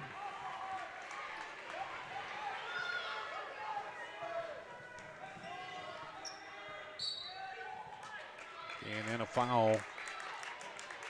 I think that'll go against Runchi. Foul charge number 5, Taylor Runchi. Her second. Team 8th team foul here, so still the 1 and 1. For Centennial, number 34, Alexandria Kiana Harris. And at the line shooting. Megan Ernie to the line. Megan Ernie. Ernie shooting 86% for the line and misses that one.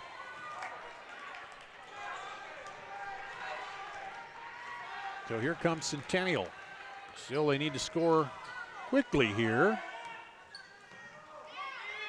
Lob it in, up, and good. Basket By Sauer. Makes it a 7-point game, and then a foul by Runchi. 5, Taylor Runchi. Her 3rd, team 9. Third on Runchi, 9th, so it's a 1 and 1, and Ernie will go back to the line to shoot 1 and 1.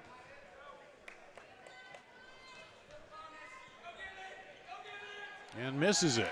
Rebound to Centennial, and they throw it away. Just a little too much on. She had Runchi coming up the sideline. That's a big turnover there. And Waukee will take a timeout. We'll take a break here, 1:20 to play. They're up by 7 on CISN.TV. Fletcher in Ankeny. Words cannot even begin to describe our Sunday brunch.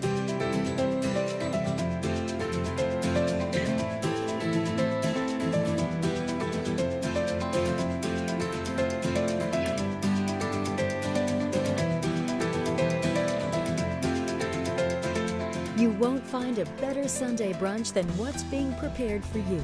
Try it this Sunday. The Fletcher, North Ankeny Boulevard in Ankeny.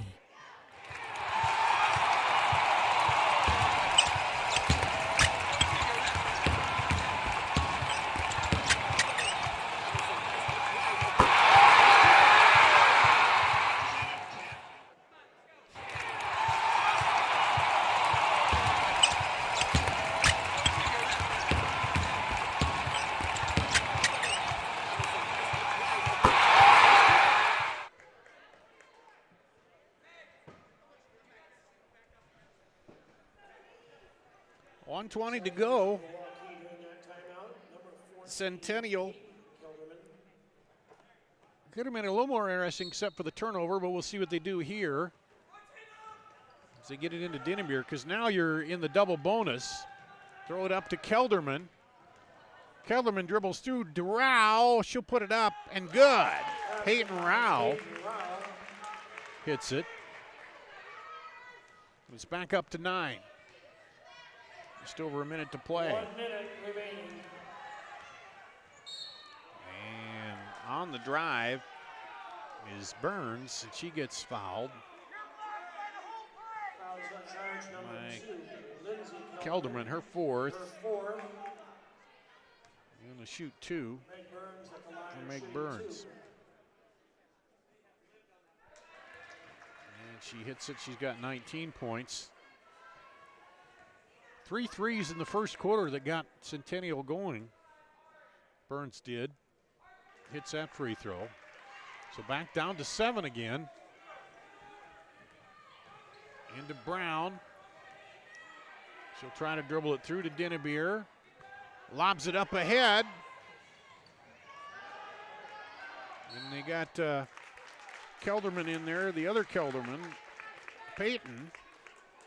Foul charge number 40, Meg Burns. Her third. Third on Burns. 10th now double bonus here. And Peyton Kelderman will go to the line to shoot 2.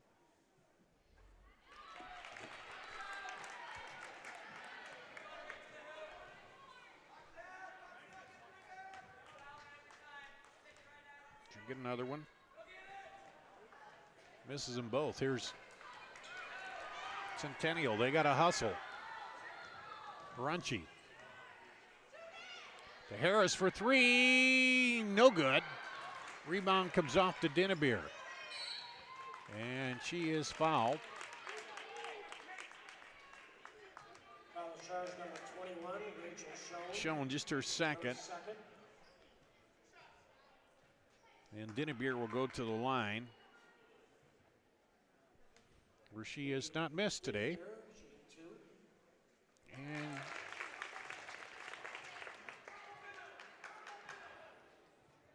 she'll get one more.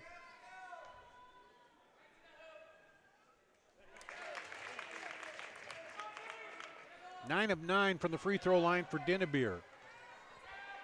And it's back to a 9-point lead for Waukee. Harris drives baseline, throws it out and too far. And that should about seal it here for Waukee.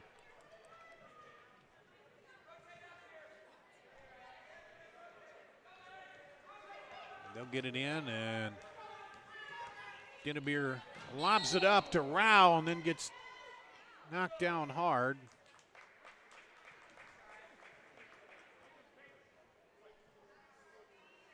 Charge number 21, Rachel Schoen. Schoen's third.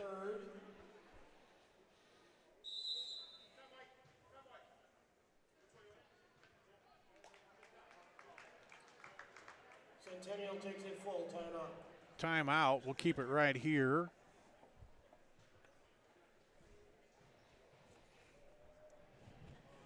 Paul Yeager sitting here next to me. You watched the last part of this game, and your thoughts here, Paul, on what you've seen?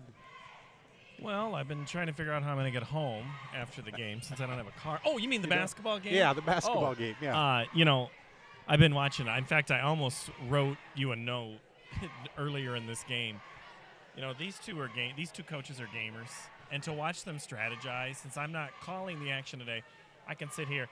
Every move Scott DeYoung does, Chris Guest counters, and Chris makes a move and Scott counters. I mean, it's been fun to watch it. These are two of the best coaches in girls basketball in 5A in the state, in my opinion. But you said it just a moment ago, Waukee has made all their free throws. Yeah. I mean, it's that. And I think they switched the pace to their pace coming out. Yeah. It helped they hit those 2 threes early, so they had the lead, and then they kind of switched it to their pace. It was very controlled. So is that 10 in a row? Or 10 for 10? 10 for 10 for Dinnebeer. Yeah. And if it's jinxed, it's your fault now. Because that's how you play in March. 11 for 11, yeah. Is you make free you go throws. to the line, you make the free throws. So Centennial controlled the pace early, but then Waukee kind of took control to start the second half as a 3 will keep the clock running, and that will do it. And there we go, the final 63-52. Waukee over Centennial here. We'll take a break and come back and wrap up the scoring on this one after this on CISN.TV. Miss your hometown clothing store? The one that had it all? Everything to get the work done, all in one place? G&L Clothing is your hometown Iowa store. Stop in and see us. Or we're only a click or phone call away. Family owned for nearly a century. G&L Clothing. 1801 Ingersoll, Des Moines. G&L Clothing. Your size, your style, we've got it all. Hi, Ron here, head coach of Westside Auto Pros. When your car's on the injured reserve, you want to get it back in the game as soon as possible. I know that. That's why you need to bring it here to Westside Auto Pros. I have a team of experts that can fix almost every automotive injury, whether it's a fractured joint, a brake, or if your car just got its bell rung, no problem. We can even do a complete physical on your car to make sure it's game ready for the entire season. So bring your car to Westside Auto Pros and we'll get it back in the starting lineup in no time. Hey, you guys are dogging it back here. Let's move it, move it, move it. Stronger, faster, healthier. You want more. You want to be part of something bigger than yourself. A place for people of all ages, all walks of life, that provides opportunities for all to succeed. We do that. We're the why. Build more than muscle. Build a stronger community. Back here at Centennial, Ankeny Centennial High School, Dar Danielson with you. The final, Waukee wins 63-52 over Centennial. They trailed 12-10 after one, led by one, 22-21 at the half, led 43-38 after three, and then pulled out in the fourth quarter and win 63-52. Unofficially scoring for Waukee, Katie Dinnebeer with 26, 8 for Peyton Rao, 8 for Joy Neiman, 9 for Lindsay Kelderman, 6 for Anna Brown, and 3 for Reagan Bartholomew, 9 for Rachel Schoen for Centennial, 13 for Lexi Kiana Harris, 19 for Meg Burns, 3 for Kenna Sauer, 4 for Cleo Murray, 3 for Taylor Runchie, 2 for Lily King. Or that'd be 4 for Lily King, excuse me. That's unofficially because I think I added a basket in the wrong side there, but because they didn't all add up. But the second quarter, Waukee kind of made a run and then kept it going in the third and really came out in the fourth. They got 2 threes right away. It ended up going away, winning here over Ankeny Centennial, 63-52. So Waukee goes to 11-4. Centennial drops to 11-5, and it was number 11 against number 8, Waukee and Centennial here. So that'll, of course, ratings don't come out again till Thursday. This is Saturday, right? Yeah. So anyway, thanks for Paul for stepping in for a little bit here, and the boys are coming out, and we're going to take a little bit of a break here, and then we'll come back and we'll have the second half of the doubleheader, this Saturday doubleheader here after this on CISN.TV.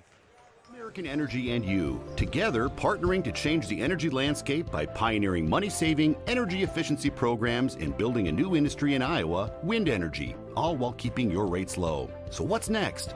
We'll keep delivering cost-effective energy efficiency programs while putting money back in your pocket. That's right. You decide how best to spend your savings. That's a partnership good for you, good for the environment, and good for Iowa. Another way we're obsessively, relentlessly at your service. Mid-American Tag Energy event at Schottenkirk Ford, Indianola. All vehicles are tagged with one low price. New bonus tagged 18 Ford F-150s up to $14,000 off MSRP. Your choice. Up to $8,500 off MSRP. New 18 Ford Explorer and new 18 Ford Edge. Year-end tag event in Indianola, including thousands under retail value on Schottenkirk certified pre-owned vehicles. Hurry in for best selection. Schottenkirk Ford, Indianola. SchottenkirkFord.com. Here's to everyone who believes in competition and good sportsmanship, who knows it's not about the trophies or the medals, but rather the lessons learned. For those who understand, it's not whether you win or lose, just that you give your best. So go ahead, lace them up, take the field, have fun, and play. For the experience, for the memories, for the love of the game. Shields. Every month or so, there's another story in the media about when and how often we need to get our mammograms. Kind of confusing. When this happens, I like to consult with experts. So I called Iowa Radiology. They recommend women get an annual mammogram starting at age 40. They know that it's the best way to detect cancers early and save lives. And that's good enough for me. Visit iowaradiology.com or call to schedule your mammogram. Iowa Radiology, our focus is your good health. The Fletcher in Ankeny. Words cannot even begin to describe our Sunday brunch.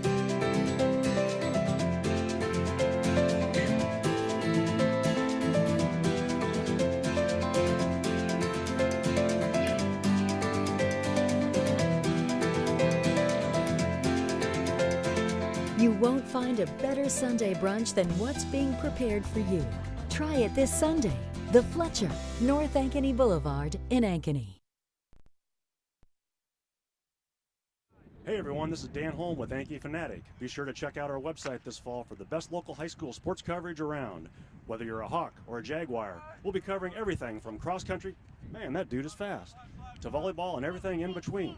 Well hey Kenna, welcome back. You don't want to miss any of the hard-hitting action. Come visit us at AnkenyFanatic.com. Moms typically get to make a majority of the healthcare decisions for their family. That can be a lot of pressure, but not for me, because I know the choice is ours. For medical tests like MRIs, X-rays, CAT scans, and of course mammograms, ask your doctor to refer you to Iowa Radiology. They work around our hectic schedules, they're the best at what they do, and they're so great with my family. They truly care, and it shows. Visit iowaradiology.com or call to schedule an appointment. Iowa Radiology, our focus is your good health. You want to get stronger, faster, healthier. You want more. You want to be part of something bigger than yourself. A place for people of all ages, all walks of life, that provides opportunities for all to succeed. We do that. We're the why. Build more than muscle. Build a stronger community. For the ultimate one-of-a-kind game day experience, make a stop at the other place. The game is on and drinks are cold with game day specials for every fan. Serving Iowa's best pizza since 1970, it's the place for the whole family. With a mouth-watering menu and state-of-the-art audio-video system, make the OP one of the most exciting destinations for sporting events viewing. The other place, American Sports Grill and Pizzeria. Join in on this Iowa tradition, serving the Midwest since 1970. It takes more than a great price and great selection to continue to grow every year. We believe the reason is our core values. Hard work, we work hard for you.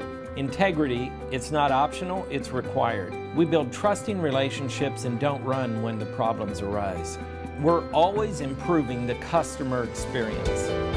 It's been the Schottenkirk way for over 50 years. Schottenkirk Chevrolet, Waukee, and the all-new Schottenkirk Ford, Indianola.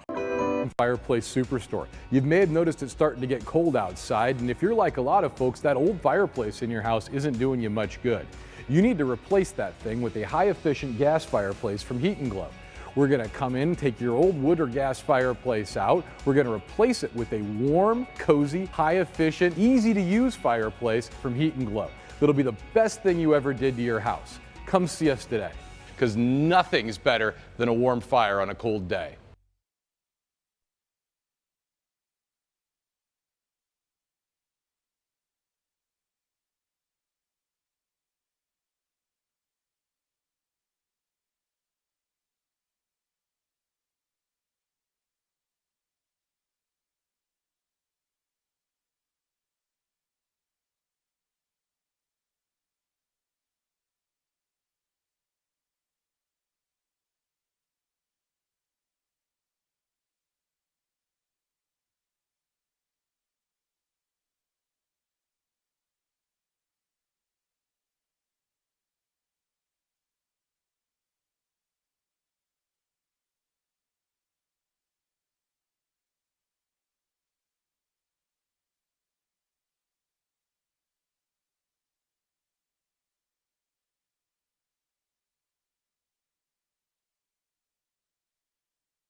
Welcome back to Centennial High School in Ankeny. Dar Danielson with you as get ready for the second half of our doubleheader here. Waukee girls taking the first one 63-52. Coming from behind in the second quarter to take a 1-point lead at half, and then never trailed after that. And in this second one, we got the 12-0 number 1 ranked Waukee boys taking on Centennial at 4-9 on the season. These two teams both played yesterday, and it was Waukee beating Mason City, I think it was 76-45, and Ankeny Centennial lost to Dowling 53-50 in a close ball game there. So it'll be interesting to see how they both come out after playing last night. For Waukee, again 12-0 in a senior-dominated club for the most part for Waukee, and good size there. And they're 12-0 on the season. We talked about Centennial. Cody McCullough, their leading scorer so far on the season for them, the junior, 6'7" junior.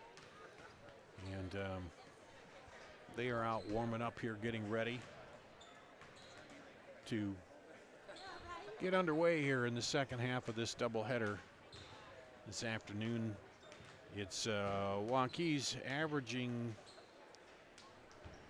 let's see, where's my sheet here? Averaging, it's about 68 points a game, whereas Centennial is averaging 53 points a game. So a little bit difference in scoring there. We'll see if Centennial can hold them down and how that will work out for them here this afternoon. And you look at it, we talked about Cody McCullough leading with 14.4 points a game, and two other, Preston Kelling and Micah Johnson, at 9 points a game. For Waukee, Dylan Jones with 13, Noah Hart at 12, Tucker DeVries at 11 points a game. Three people averaging in double figures here on the season for them.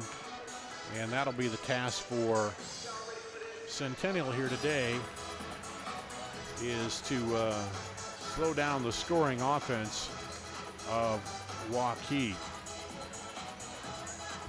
And they had a close ball game last night to Dowling, losing 53-50 in that matchup. So both teams out here getting ready to go. Looking at it from some of the other things to look at here,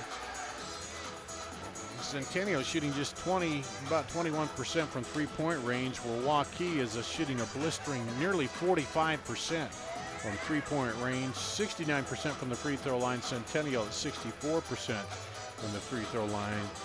Dylan Jones, really the top rebounder for Waukee, with 73 on this season. Well, Cody McCullough has 112 for Centennial. He's got 71 defensive rebounds, almost as many as a total for Dylan Jones. But of course, that rebound load is spread out a little bit there between Dylan Jones, Noah Hart, Michael Vicente, Tucker DeVries for Waukee. So just about ready to get underway with the starting lineups for these two in the second half of a second game of a Saturday doubleheader, a makeup game because of the weather. And here we go.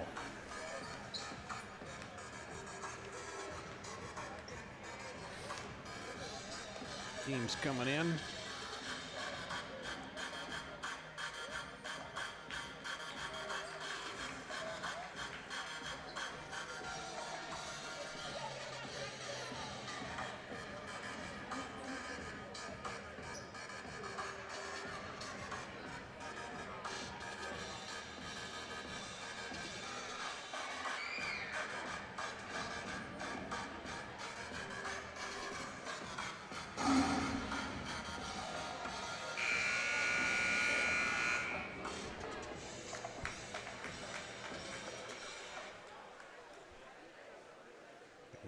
There's the buzzer. We'll get ready for starting lineups. Jaguar basketball. This afternoon's game will match the Warriors from Waukee against our own Centennial Jaguars. Today's contest is a CIML conference game. Waukee comes into today's contest with a 12-0 record, and they are coached by Justin Ohl. He is assisted by Trevor Michelson, Kevin Kanaski, Cole Van Bark, and Micah Monroe. Centennial has a 4-9 record, and they are coached by Bob Fontana in his 6th season in Ankeny Centennial. He is assisted by Greg Seversite, Ben Lamont, and Mark West. Now, let's meet the starting lineups first for our visitors. Here we go. Starting in guard, the 6'5" sophomore, number 12, Tucker DeVries. Tucker DeVries, the 6'5" sophomore. 6-foot senior, number 14, Andrew Curran. Andrew Curran, the 6-foot senior. Guard, the 6'1" senior, number 20, Dante Jenkins. Dante Jenkins, 6-foot At 1 senior. forward, the 6'8" senior, number 4, Dylan Jones. Dylan Jones, the 6'8" senior. And forward, the 6'4" senior, number 24, Michael Vicente. Michael Vincente, And now 6'4" for our home senior. team, our Ankeny Centennial Jaguars. Now for Starting in Centennial. guard, the 6'2" junior, number 5, Preston Kelly. Preston Kelling, the 6'2" At a junior. guard, 5'11" senior, number 20, Tyler Rogers, the 5'11" senior. At 1 forward, a 6'4" senior, number 24, Lathan Brandt. Lathan Brandt, the 6'4" And senior. another forward, a 6'7" junior, number 35, Cody McCullough, the 6'7" junior. And rounding out the forward court for the Jaguars, a 6'7" junior, number 42, Micah Johnson, the 6'7" junior. Our officials, Brian Gibson, Tim Osterhaus, and Art Olsman. We are just about ready to go with basketball. The Jaguar Basketball Committee would like to thank the following sponsors: Brian Burns family, Courtyard by Marriott, Carl Chevrolet, the Fletcher, DRA Properties, and Benchwarmers. Thank you for supporting Ankeny Centennial Jaguars this season.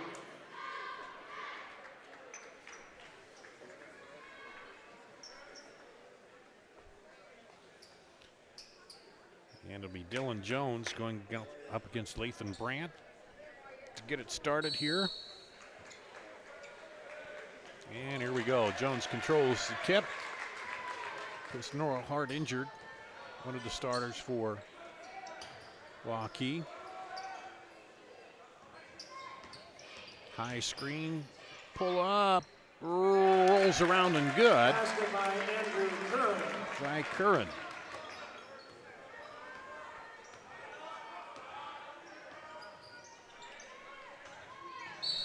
Here's the drive and a foul called. Foul charge number 24. Michael Vincente. His first. It's the first foul of the game. Here's Centennial.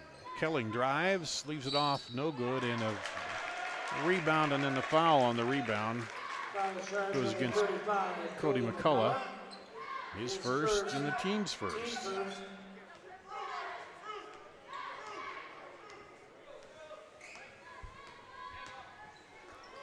And we're underway. Waukee with it. Down on the baseline, pass across, now back out for three, no good. Missed by Dante Jenkins.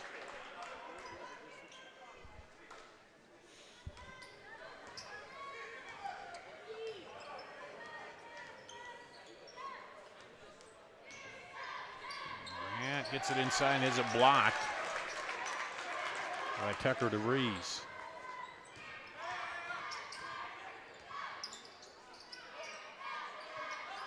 Lob inside. Jones. And back out for three. DeVries.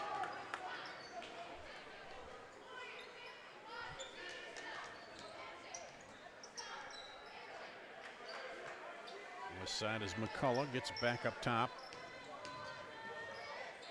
Drive and off, no good. Rebound comes out to Waukee. Push up ahead. Now the three is off. Battle for it. Here comes Centennial. Rogers in and gets the kiss off the glass. Basket by Tyler Rogers. You get Waukee on the board.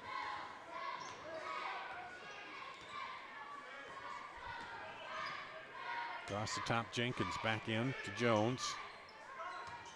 Underneath, Jenkins kicks it out for three. Good. Three-point goal by Tucker DeVries, his second three.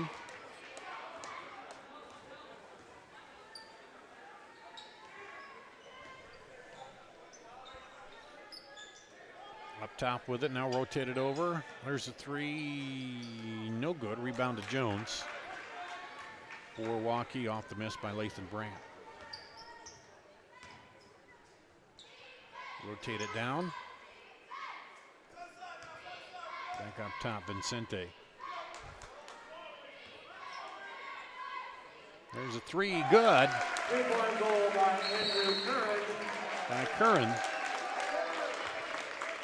And Waukee's quickly build a lead, and they'll take a quick timeout. We'll take a break. Be back after this on CISN.TV. And you, together partnering to change the energy landscape by pioneering money-saving, energy efficiency programs and building a new industry in Iowa, wind energy, all while keeping your rates low. So what's next? We'll keep delivering cost-effective energy efficiency programs while putting money back in your pocket. That's right. You decide how best to spend your savings. That's a partnership good for you, good for the environment, and good for Iowa. Another way we're obsessively, relentlessly at your service. For Waukee during that timeout. Number 21, Peyton Sanford. And from the Jaguars, number 10, Caleb Van Meter. Caleb Van Meter in for Centennial. See him there with the ball. And Peyton Sanford in for Waukee at the timeout. Waukee's built a 9-point lead. Inside turnaround, no good. Battle for the rebound, and Waukee comes away with it. Tucker DeVries.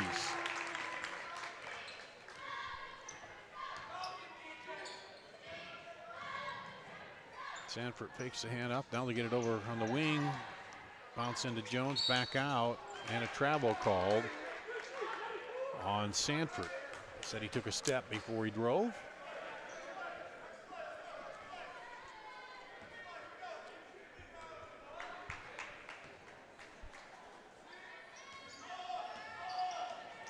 Tried to go inside, but knocked away by Dylan Jones. DeVries drives and gets it blocked by Johnson.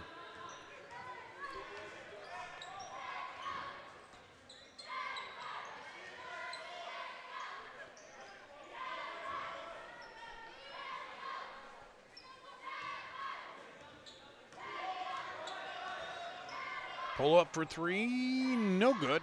Rebound comes off Tucker DeVries. Off the miss. Sanford drives, kicks it out to Jones. He'll go in and just lay it over the top. Dylan Jones. Basket by Dylan Jones. And it's an 8-0 run by Waukee.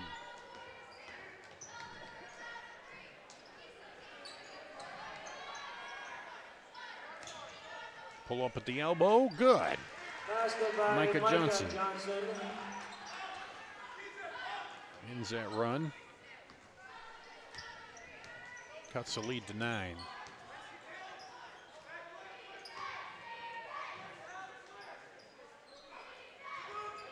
Curran. He'll pull up for three, no good. Rebound. Pulled down by Cody McCullough. Down the lane, offensive foul will be called. That'll go against Tyler Rogers. Control foul charge number 20, Tyler Rogers. His first, team second. Team second.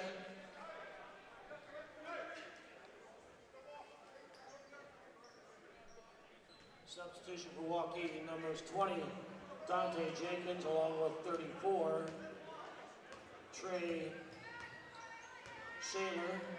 Trey Schaller in for Waukee. Blocked by McCullough. Here comes Centennial. Skip it over, and the three's no good.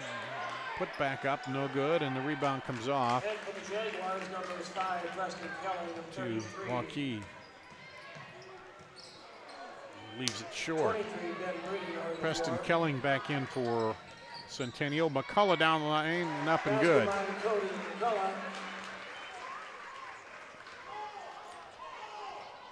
So 4 straight points here by Centennial, makes it 13-6 Waukee. And a hold called on the drive by DeVries. Foul charge number 20, Tyler Rogers. Tyler Rogers, his second personal, third team foul. Substitution for Centennial. Here comes Cameron Francis for Centennial, and back in for Waukee is Michael Vincente. Cameron Francis and 42, Micah Johnson. Micah Johnson also in there for Centennial.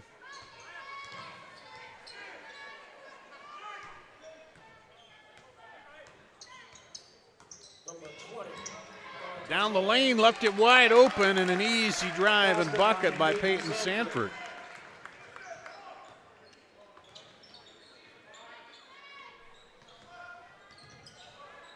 Try to kick it outside and through the hands and out of bounds to Waukee.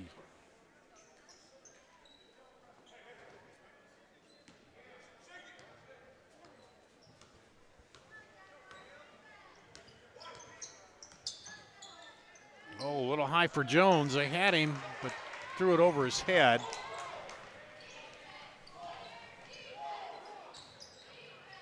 Down the lane, blocked by Waukee. Vincente, I think, got that.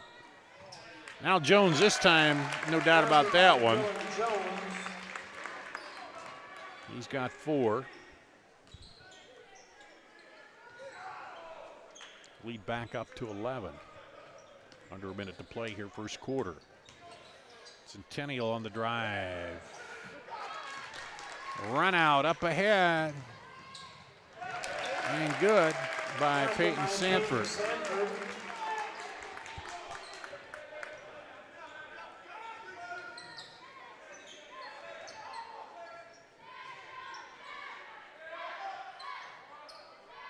There's a shot and rebound. Comes off to Vincente. Dante Jenkins will bring it back up top. They'll probably play for 1 here as they get it in the hands of Peyton Sanford.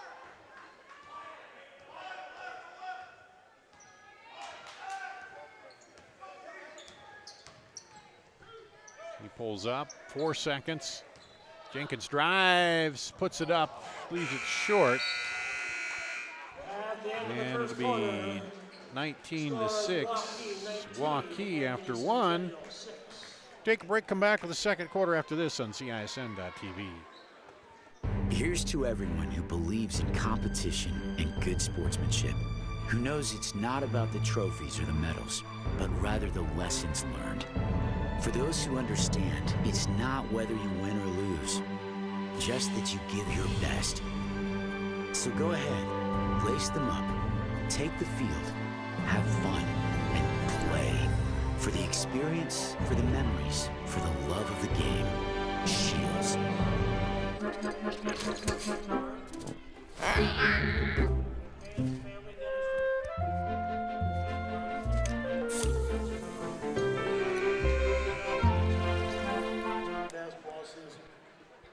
At Centennial after 1, Waukee Substitution for Waukee with the 19-6 lead. Number 14, Andrew Kern, along with 24, Michael Vicente.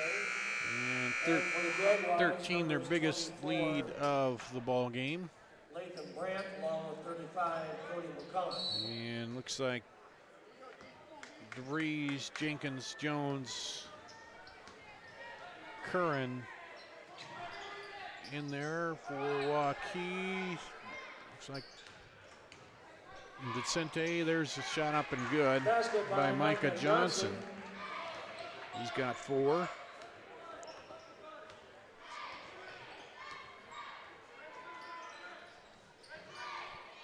For Centennial. Waukee in the purple, Centennial in the white. Nice inside to Jones, and he gets it to go. There's 6 for Dylan Jones.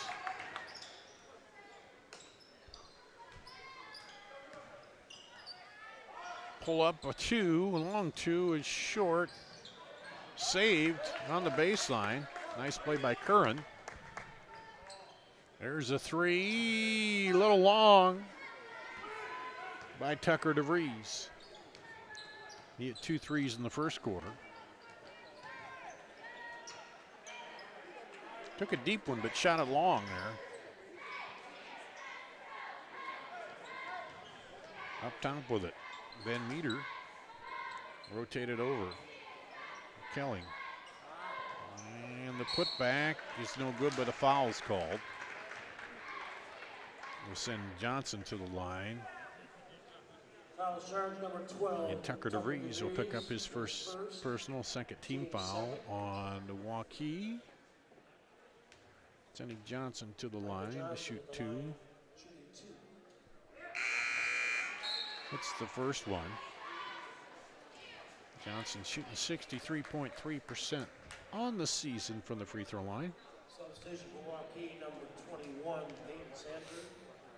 Peyton Sanford back in for Waukee. Second free throw long, and a foul will be called on Lathan Brandt on the rebound. 24, Lathan Brandt. 4th team foul on Centennial.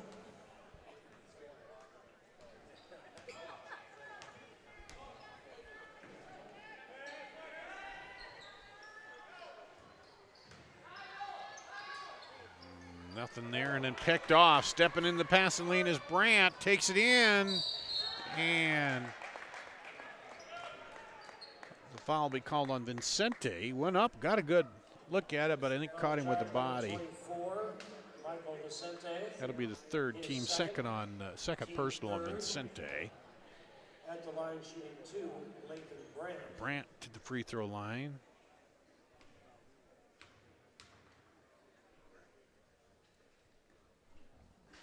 Oh, almost got the high bounce, but did not fall. Jenkins comes in to replace Vicente. Brandt, the 61% free throw shooter, will try to connect on the second attempt here. And does without a problem. Good adjustment. That's his first point of the game.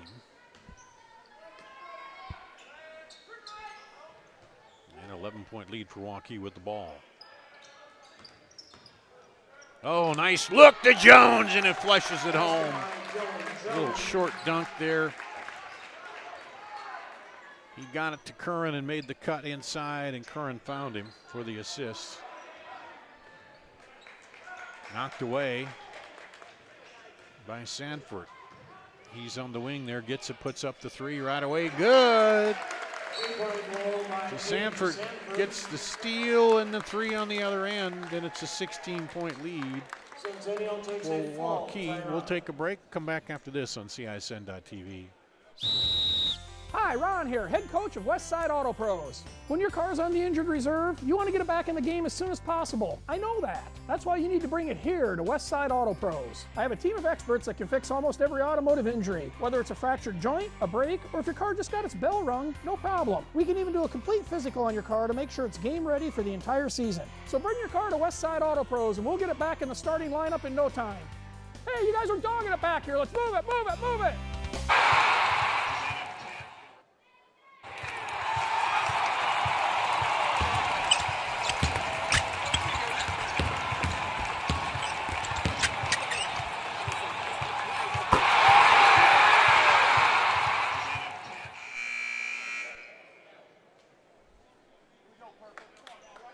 Out of the timeout, Waukee has a 16-point lead.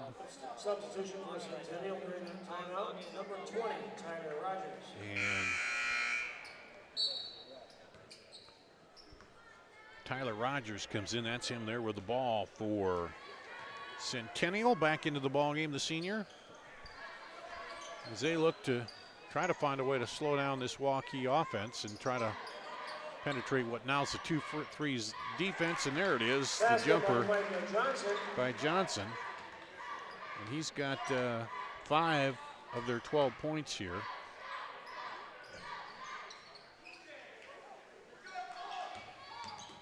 Driving, kicking out. Jenkins now gets it, and it's poked away. It'll stay with the Warriors.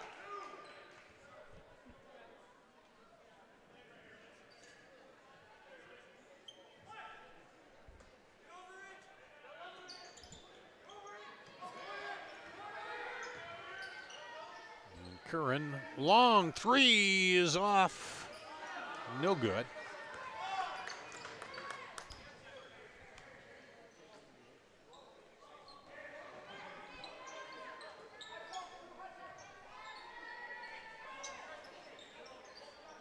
Back up top to Kelly on the wing.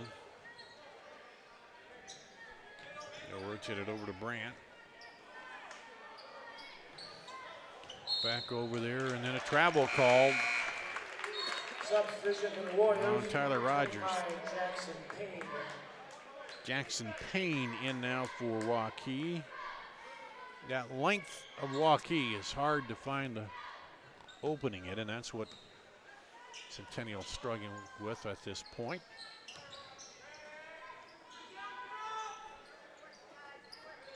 Oh, nice look in the cut to Dante Jenkins, or Sanford, excuse me.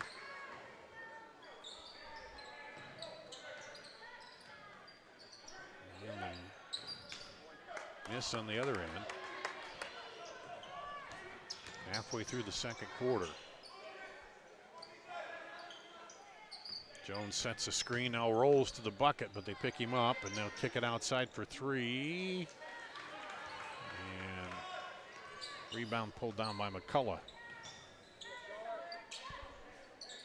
Looked to McCullough flashing inside, didn't get it to him. Now McCullough lobs it, tried to lob it inside, but it's picked off by Tucker DeVries. DeVries up to Jones. He'll pull back, step back, shoot it, no good. Rebound pulled down by Kelling over there. Preston Kelly.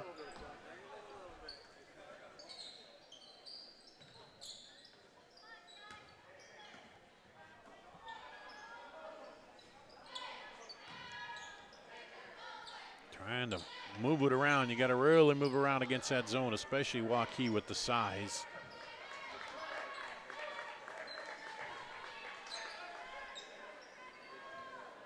Looking to go low to McCullough. Didn't get it to him. Outside shot is good. The 3. Three-point goal by Lathan Brandt. Lathan Brandt hits the 3. Waukee takes a 30-second timeout. Justin Knoll wants a timeout. We'll take a quick break and be back after this on CISN.TV. The other guys, they think they know what special means. At Godfather's Pizza, we do special, and we do it better. We add the T.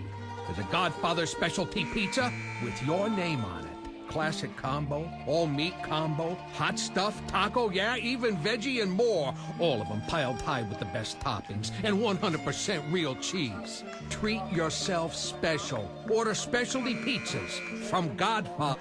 34, Trey Schaller. Back to action. Number 4, Brady Peterson. Dante Jenkins back into the lineup for Waukee, along with Trey Schaller. Jackson Payne also in there. And the drive and the throw into the stands.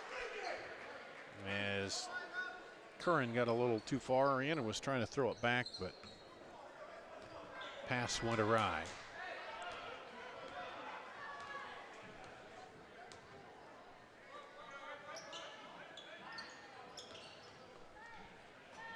There's a 3, no good. Battle for it, trying to save it in and couldn't. Picked up by Trey Schaller.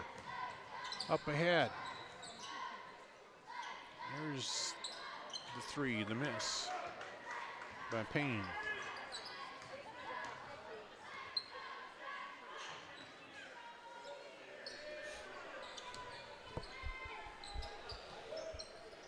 Where's the three? It's short. And rebound pulled down. Dante Jenkins brings it down and keeps it away from Micah Johnson. Giving up quite a size advantage there, but he had it in and he pulled it close to his body.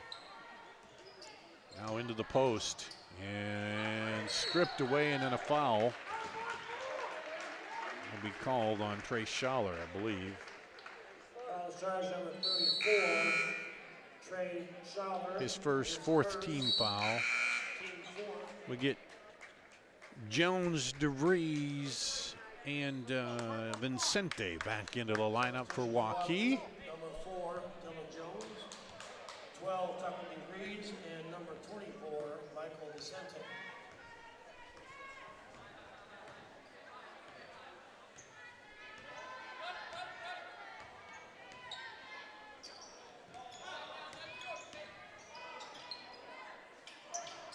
Baseline inside, now back out. They need a little more of that, and that one goes awry. Got to get it in and out against that zone.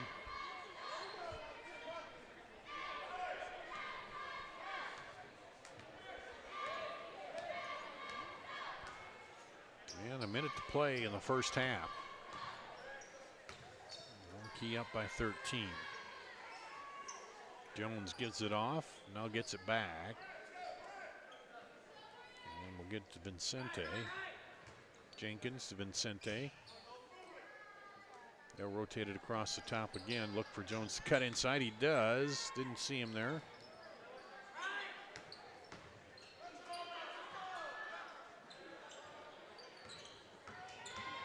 Jenkins kicks it outside for three. High bounce, didn't go. Looked like it might come down and go, but it doesn't. McCullough gets the rebound. And Centennial comes up. We'll probably play for one here. 10 seconds. Brandt gets it back up top. There's a three. No good. Rebound, McCullough fighting for it. Jump ball will go to Waukee. With .7 to play. Have to throw it in and take a quick shot. And no, they. I know the home clock sometimes you get the fast trigger, but that was a little bit too fast there. They didn't even got it going. So they do put the .7 back up there. Little itchy home trigger finger there. There we go. And they're going to just same result there. 28 to 15. So that was even up quarter there for Waukee and Centennial. Yeah, but Waukee with a 13-point lead, you go even up, and that's the way it stays at the half. So we'll take a break. We'll come back and we'll check out the scoring here after this on CISN.TV. For the ultimate one-of-a-kind game day experience, make a stop at the other place. The game is on and drinks are cold with game day specials for every fan. Serving Iowa's best pizza since 1970, it's the place for the whole family. With a mouth-watering menu and state-of-the-art audio-video system, make the OP one of the most exciting destinations for sporting events viewing. The other place, American Sports Grill and Pizzeria. Join in on this Iowa tradition, serving the Midwest since 1970.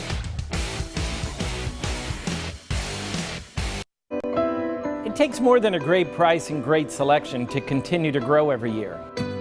We believe the reason is our core values. Hard work, we work hard for you. Integrity, it's not optional, it's required. We build trusting relationships and don't run when the problems arise. We're always improving the customer experience. It's been the Schottenkirk way for over 50 years. Schottenkirk Chevrolet, Waukee, and the all-new Schottenkirk. Every month or so, there's another story in the media about when and how often we need to get our mammograms. Kind of confusing. When this happens, I like to consult with experts. So I called Iowa Radiology. They recommend women get an annual mammogram starting at age 40. They know that it's the best way to detect cancers early and save lives. And that's good enough for me. Visit iowaradiology.com or call to schedule your mammogram. Iowa Radiology, our focus is your good health. Is this guy a contractor who does good work or a contractor who needs work? For a reliable recommendation, trust the Better Business Bureau, protecting consumers for over a century. When you go to bbb.org to check out a business, you'll learn if it's BBB accredited, see its grade on customer service, and read honest, useful reviews from local people. For online recommendations you can trust, start with trust at bbb.org/Iowa. The Fletcher in Ankeny. Words cannot even begin to describe our Sunday brunch.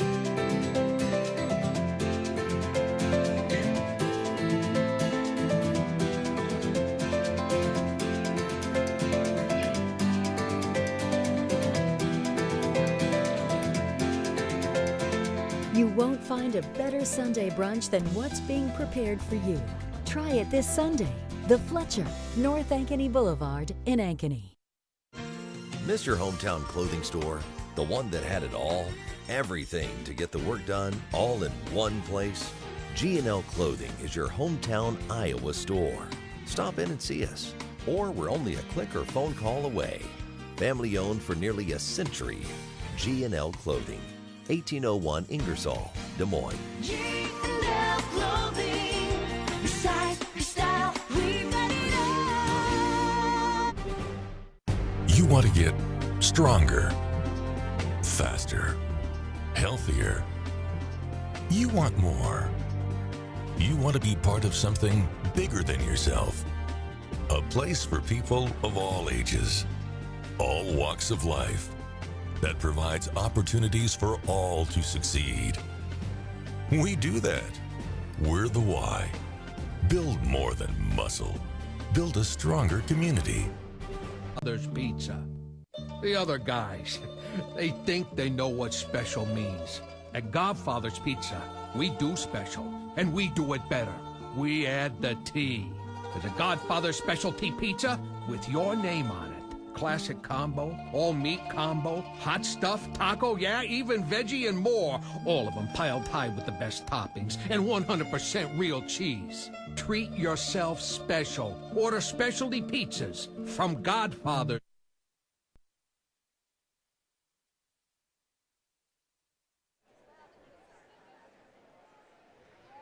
Here at Ankeny Centennial, halftime score Waukee 28-15 over Centennial, and that was after both teams scored 9 points in the second quarter. Waukee jumped out, though, to a 19-6 lead after one, even up 9 points apiece in the second quarter. Let's look at the individual scoring. First for home team Centennial, 7 for Micah Johnson, 4 for Lathan Brandt, and then 2 apiece for Tyler Rogers and Cody McCullough. For Waukee, Dylan Jones, their leading scorer, has 8. Oh, excuse me, Peyton Sanford had 9 to lead them. Jones is their leading scorer coming into this. 9 for Peyton Sanford, 8 for Dylan Jones, 6 for Tucker DeVries, and 5 for Andrew Curran.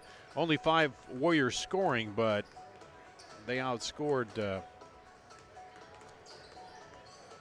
Centennial here, and just 4 for each team have scored.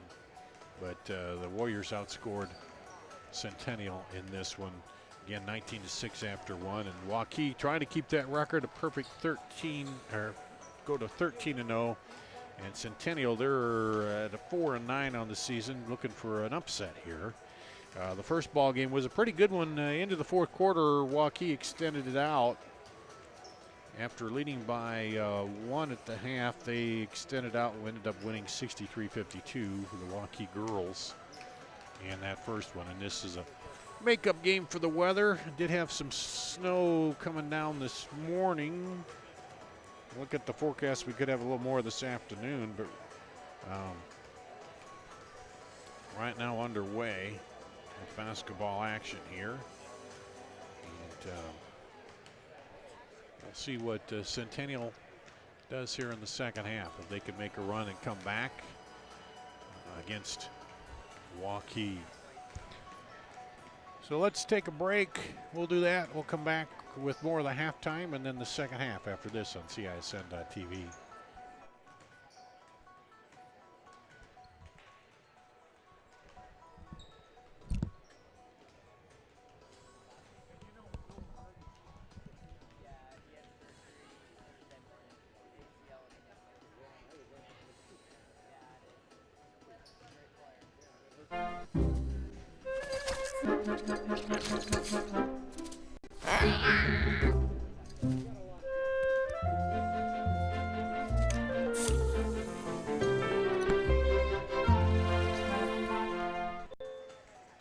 Mid-American Energy and you, together partnering to change the energy landscape by pioneering money-saving, energy efficiency programs and building a new industry in Iowa, wind energy, all while keeping your rates low. So what's next? We'll keep delivering cost-effective energy efficiency programs while putting money back in your pocket. That's right. You decide how best to spend your savings. That's a partnership good for you, good for the environment, and good for Iowa. Another way we're obsessively, relentlessly at your service. Mid-American Energy and you, together partnering to...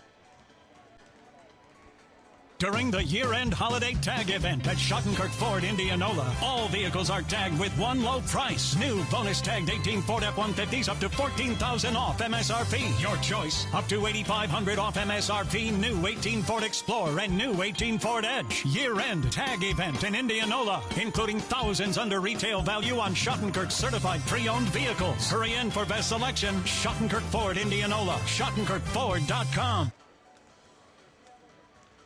During the year-end holiday... Here's to everyone who believes in competition and good sportsmanship, who knows it's not about the trophies or the medals, but rather the lessons learned. For those who understand, it's not whether you win or lose, just that you give your best. So go ahead, lace them up, take the field, have fun, and play. For the experience, for the memories, for the love of the game. Shields. We're here at Ankeny Centennial. Teams finishing their final wrap-up here at halftime. Waukee leading 28-15, and just talking with some of the video people here at Waukee, and Noah Hart, understand, had surgery and is done for the rest of the season. Hurt his knee, and that's too bad. The 6'3" senior was averaging 12 points. Takes a little bit out of that lineup. They have some depth there, but of course you want as much as you can. You hate to see a guy lose the rest of the senior season like that with an injury. It's part of what happens sometimes, and we'll see. Waukee, somebody, we'll see if they step up and make the run here into the tournament, which they want to do. And it gives, I guess I always say, it gives an opportunity for somebody else to step up and do something here. Same starters: Dylan Jones, Tucker DeVries, Andrew Curran, Dante Jenkins, and Michael Vincente to start the game. Second half. Preston Kelling, Tyler Rogers, Lathan Brandt, Cody McCullough, and Micah Johnson, the same starters to start the second half. For Centennial, they'll get the ball to start the second half here on Saturday basketball. A rare Saturday game. McCullough right in against Jones. And they'll call the foul on Jones to start. Here, first on Dylan Jones, and the first on of the second half. McCullough coming out being aggressive. Hits the free throw. He had 2 points in the first half.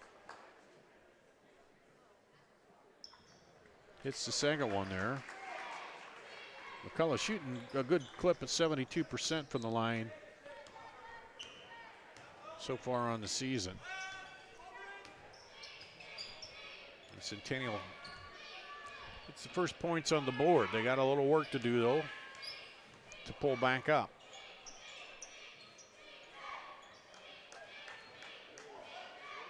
And left open. Dante Jenkins looking around. Well, nobody's going to cover me. I'll just shoot it, and he pops the 3. There. And ups the lead to 14. Drive in, no good. Rebound, McCullough battling with Jones, and I think Jones is going to be called for a foul again. Foul charge number 4, Dylan Jones. So 2 fouls by Jones. Open it up here. And Centennial looks to be a little more aggressive offensively here to start the second half, which they need to be. It's kind of funny, they came out and now here's a 3, no good. And knocked out of there, Tucker DeVries keeps it alive. To Jones, over on the wing to Curran. Now into Jones. Jones gets everybody up in the air, gets it blocked by McCullough. And then a foul coming back called Foul charge number 14 on Curran. His first, now the team third there. McCullough had 13 blocks coming in. There's number 14. Well, he plays some defense inside there and gets that one against Jones.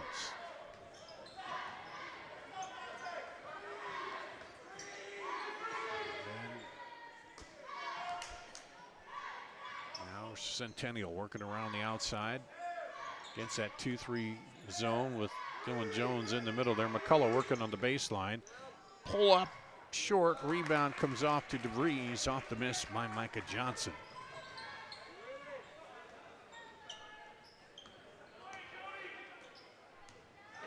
Across the top over, left side, Vincente. And they're rotated around again. Jones comes up, screens, now rolls, but picked up there. Now will drive baseline, kick it over for 3, no good. That time Jenkins had an open 3, didn't drop that one like he did the first one. High bounce from McCullough coming down, and he gets called for the travel. Just a bad bounce on a spot on the floor there, and it came up a little high on him. He couldn't get the hand around on it as he was looking to drive in. And here comes Waukee. Went a little weave up top. And then the drive, and McCullough gets another block.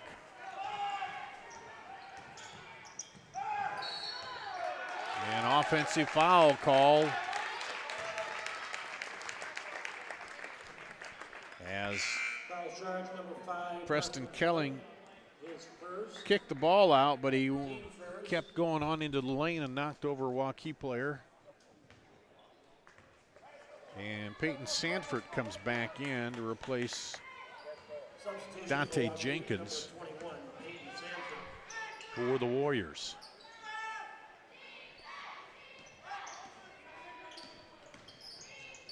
Driving in, looked at the shot, but decides to pull up. Here's where Waukee can be patient offensively with that lead. Now they bounce pass. Nice give and go. Shot doesn't go, but good little two-man work by Vincente and Sanford. They just didn't finish the shot. And Waukee gets it back. Lob up to Jones. Oh, they had him down there and just too far. Well, that was a dunk waiting to happen, but you got to get the pass there. Leave a little air on it for the big man, and they just a little too much, and Jones stepped on the baseline as he tried to save that. Easy to say from sitting here, but just lob it up there, let him go get it. There was nobody around him as he got behind the defense. Here's the 3, he's long and battle for it. And pulled out of there by Tucker DeVries. He sends it over to the corner for 3. Good! Curran hits the 3. And timeout called by Bonfontana as they now trail by 17. We'll take a quick break on CISN.TV.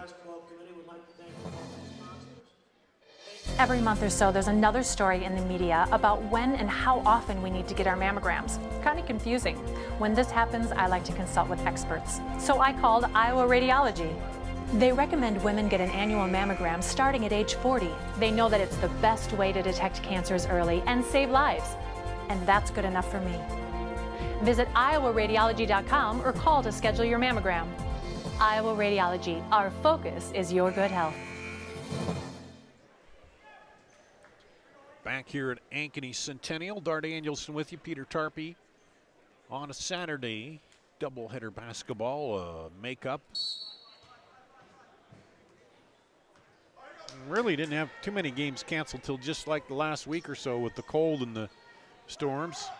Here's a drive-in pull-up in the middle. Nice move by Micah Johnson. He's got 9 of the 19 for Centennial.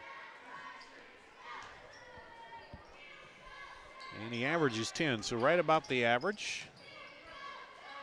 Back to the corner for 3. Long rebound battle for, and pulled out of there by Rogers. He gets it back now, kicks it baseline. McCullough misses, and the rebound comes off to Curran for Waukee.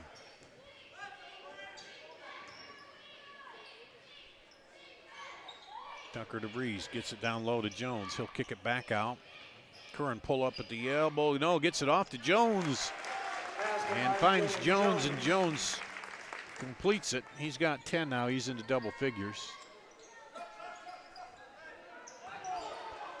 Averaging about 14. Now take it away. DeVries comes up, has Jones in the middle. He'll pull up though. Hit the 3. Tucker DeVries pops the 3, and it's up to a 20-point lead. Foul charge number 14, Andrew Curran. His second. And Curran charged with the foul. Substitution for Waukee, number 20, Dante Jenkins. And for the Jags, number 4, Brady Peterson. And that knocked away, go to Centennial.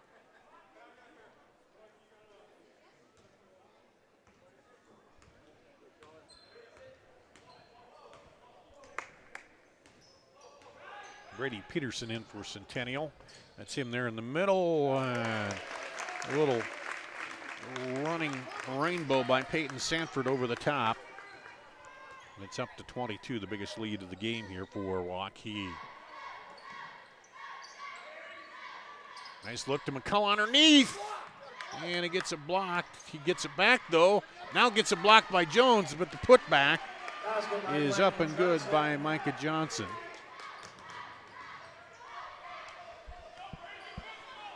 And we're under 2 minutes to play in the third.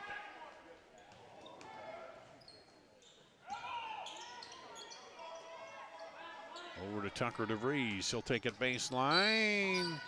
And the push will be called against Preston Kelling. Foul charge number His 5, second. Preston Kelly. Team second. Team second. Substitution for Waukee, number 34, Trey Schaller. Trey Schaller comes in for Dylan Jones. Caleb Van Meter. And back in is Cameron Francis for Centennial. And Caleb Van Meter for Centennial.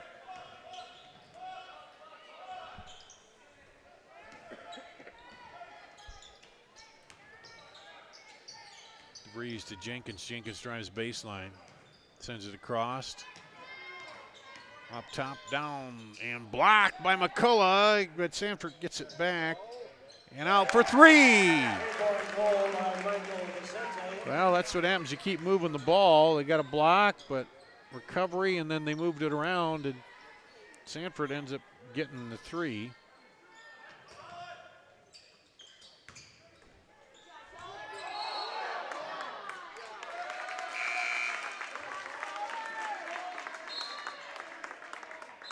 Substitution for Waukee, number 25, Jackson Payne.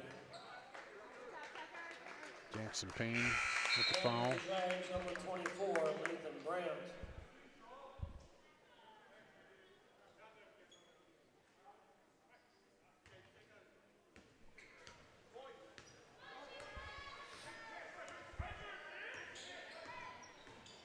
excuse me, Jackson Payne in the game.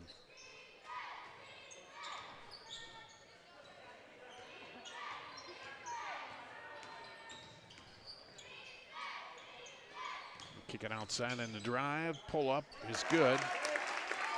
By Vincente.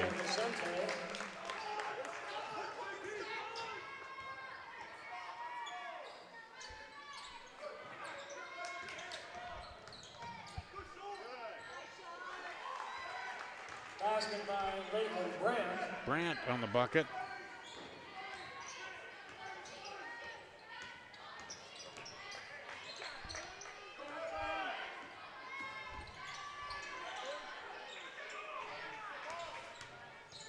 Clock winding down, drive. Oh, nice move by Dante Jenkins. And it'll be 48-23 Waukee over Centennial. We'll head to the fourth quarter after this on CISN.TV.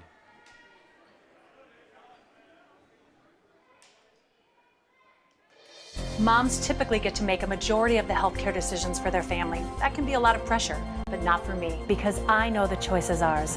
For medical tests like MRIs, X-rays, CAT scans, and of course mammograms, ask your doctor to refer you to Iowa Radiology. They work around our hectic schedules, they're the best at what they do, and they're so great with my family. They truly care, and it shows. Visit iowaradiology.com or call to schedule an appointment. Iowa Radiology. Our focus is your good health.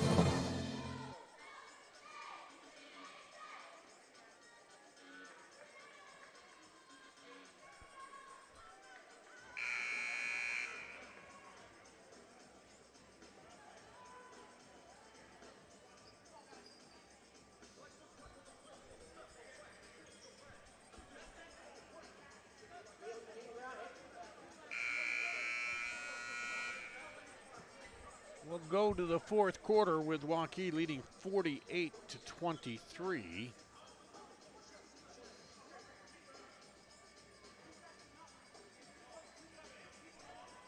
Man.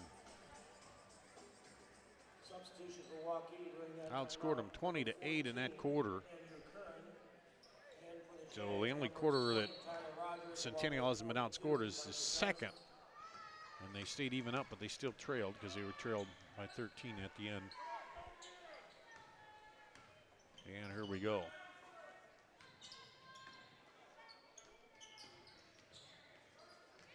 In there. Jenkins misses it. And into the game is Trey Schaller again for Waukee. Jackson Payne also in there. There's a three, no good, and Payne with the rebound. To the corner, he'll drive and blocked by Brady Peterson. Peterson passes it back. Now there's a scramble. It'll be a jump ball. It'll stay with Waukee. Jones and DeVries getting ready to come back in. Number 4, Dylan Jones, along with number 12, Tucker Rice. And for Centennial, number 5, Preston Kelly.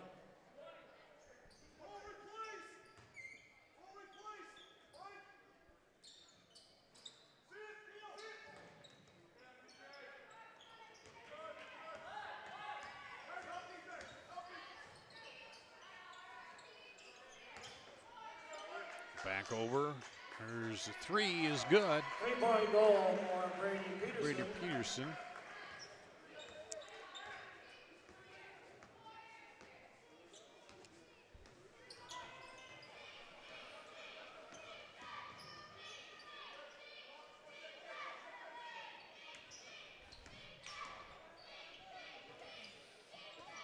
Jenkins to Jones. Jones spins in.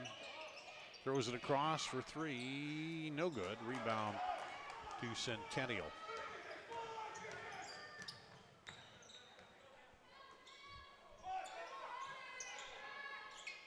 Johnson looking to move, and then there's a shot up, no good, by Brandt, and a foul called. Foul Foul charge number 24, Michael Vicente. Vicente, his third, team's fifth. Team fifth. If anything, Justin will have to be complaining about. Probably not happy with the number of fouls they had that third quarter. Well, they only had 5 here so far in the second half, but 4 of those in the third quarter. Pull up in the lane, no good. Knocked out of there, kept alive by Jones. And Jones decides not to take it one-on-one with Brady Peterson. He'll pull it out. Oh, and tried to go behind the back. Dante Jenkins tried to go behind the back to Jones, and it got knocked away. Back to Jenkins, who then was on the baseline. And now they're going to let the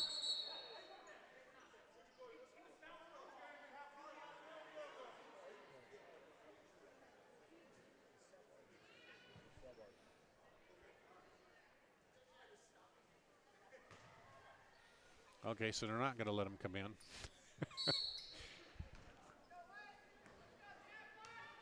Official on the baseline said no, and the other official didn't see that, so we'll play, and then they'll come in on the next stoppage.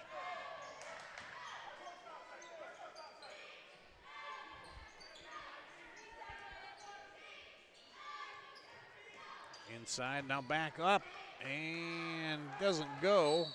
And now it'll go back to Waukee, and the substitutions will come in. McCullough will come back in. And Ben Breeding and Peyton Sanford in for Waukee.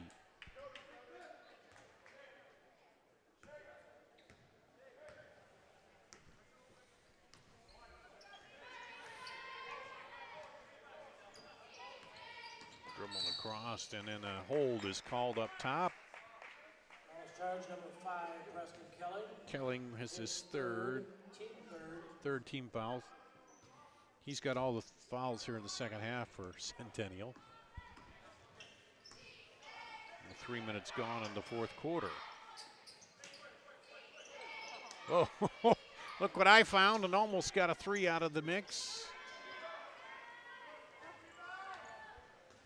Was DeVries.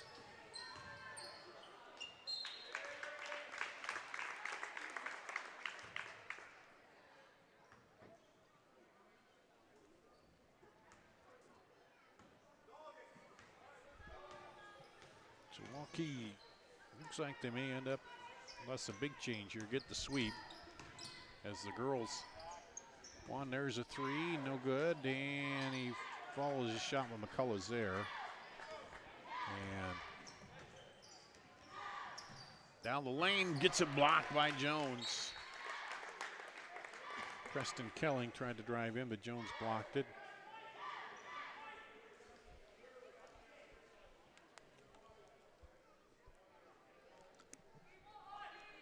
Centennial windbound. Tyler Rogers into McCullough. He backs in against Jones and get called for the travel. So good defense by Dylan Jones. Just about halfway now through the fourth quarter. And only 2 points scored in this fourth quarter, or 3 rather. Waukee is yet to score, but they still have a 22-point lead.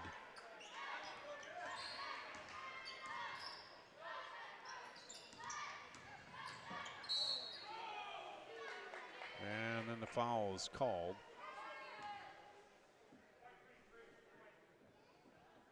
Ben Breeding. Just the 4th. That's his first.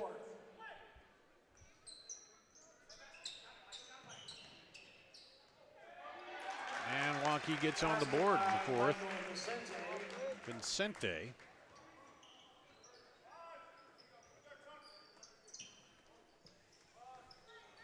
And the kiss off the glass for the 3. Lathan Brandt.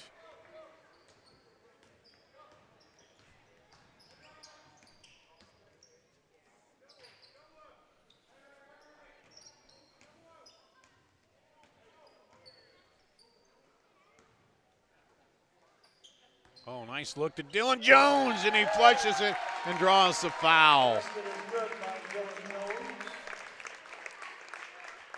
Foul charge number 23, Ben Breeding. Breeding his second, Team fifth. 15 foul. That's 12 points for Jones. Centennial numbers 2, Cameron Francis, 10. He averages 13 and a half. Waukee number 25, Jackson Payne. Jackson Payne back in for Waukee. Jones hits the free throw. Jones is replacing the Warrior lineup by number 34, Trey Schaller. Trey Schaller replaces Jones.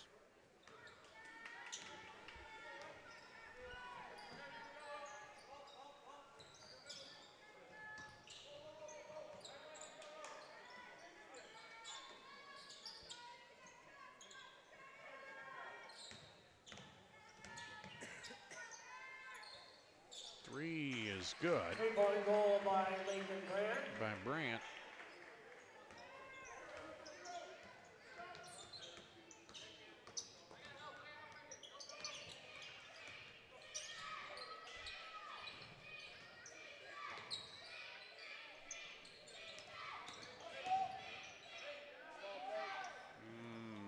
Miss, and the rebound is Centennial.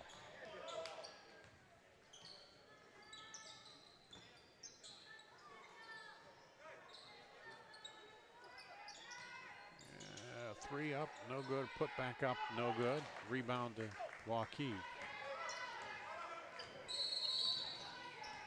And timeout called, so we get some substitutes in there, looks like. Waukee takes a 30-second Bennett timeout. Peterson will come in. The Jaguar Basketball Committee would like to thank the Trey following Hardy sponsors. looks like. Rod Brandon at Shelter Insurance. And Waukee on the verge of getting win number 13 here. They beat Mason City last night 76-45. Centennial had a close loss to Dowling, 53-50 last night, but they fell behind early in this one and have not been able to come back against this Waukee team. Substitutions for Waukee during that timeout. Number 22, Trey Hardy, and 30, Jack Peterson. Here we go. For the Jaguars, number 4, Brady Peterson. Brady Peterson back in for Centennial with 2:14 to play. And a 21-point lead. That's about where it's held, 22, 21 points right in there. Here, although Waukee's only scored 5 points in the fourth quarter. But it hasn't really made much difference at this point. Drive in and the kick.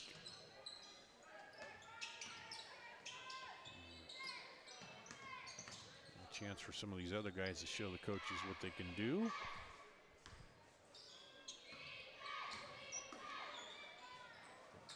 Drive in the miss. And there's the three. No good. Rebound up and good. Basket by Ben Breeding. By Ben Breeding. Substitution for the Warriors. Number 10, Matthew O'Brien. Matt O'Brien comes in for Waukee. And for the Jaguars, number 32. And Keaton Gray in for Centennial.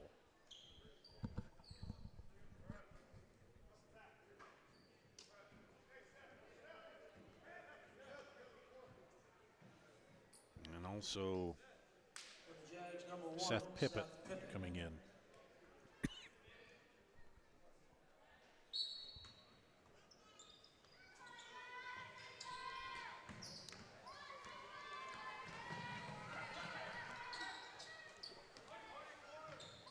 He breaks the pressure but then throws it away.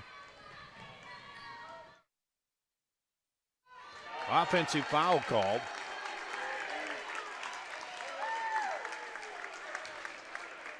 Player control foul is charge number 32, Gray. Keaton Gray called for the foul. His first 16 foul. That all academic at this point. As we head toward the final minute of play here.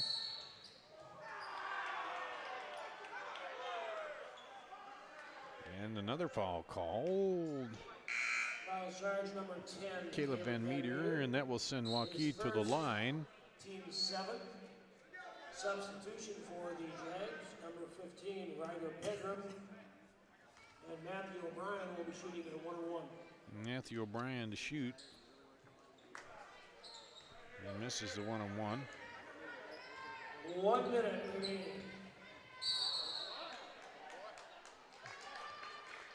And jump ball called with 59 ticks on the clock.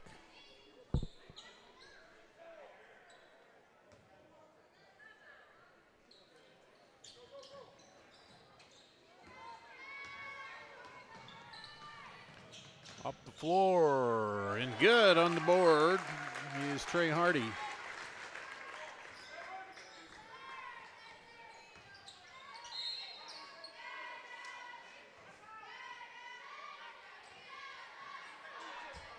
And that'll go against Matthew O'Brien. 16 foul. First on O'Brien, 16 foul on Waukee. His first, team 6.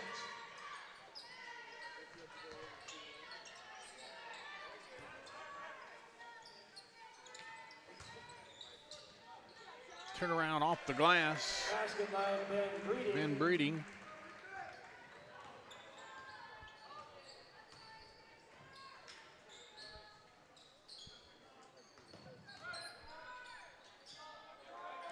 That looked like a travel, but turns into a bucket by Trey Schaller.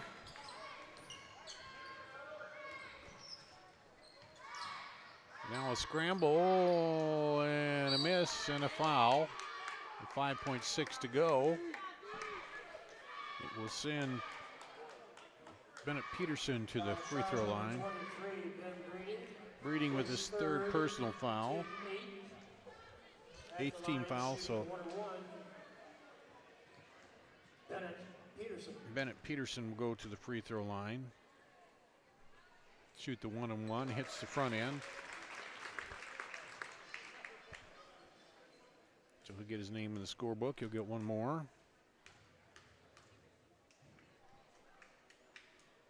Hits them both.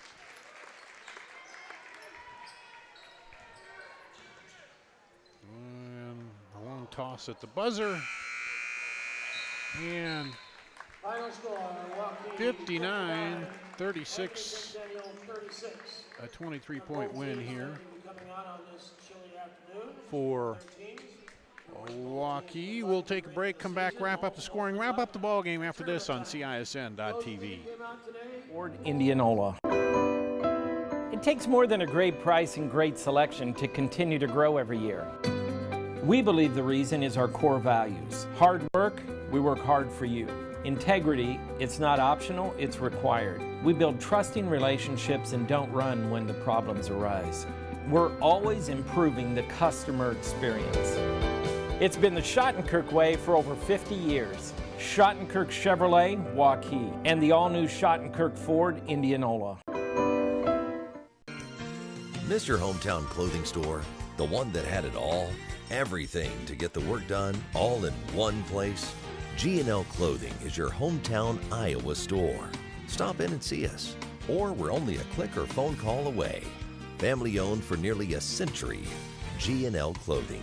1801 Ingersoll, Des Moines. G&L Clothing. Your size, your style, we've got it all. And the final today here at Ankeny Centennial.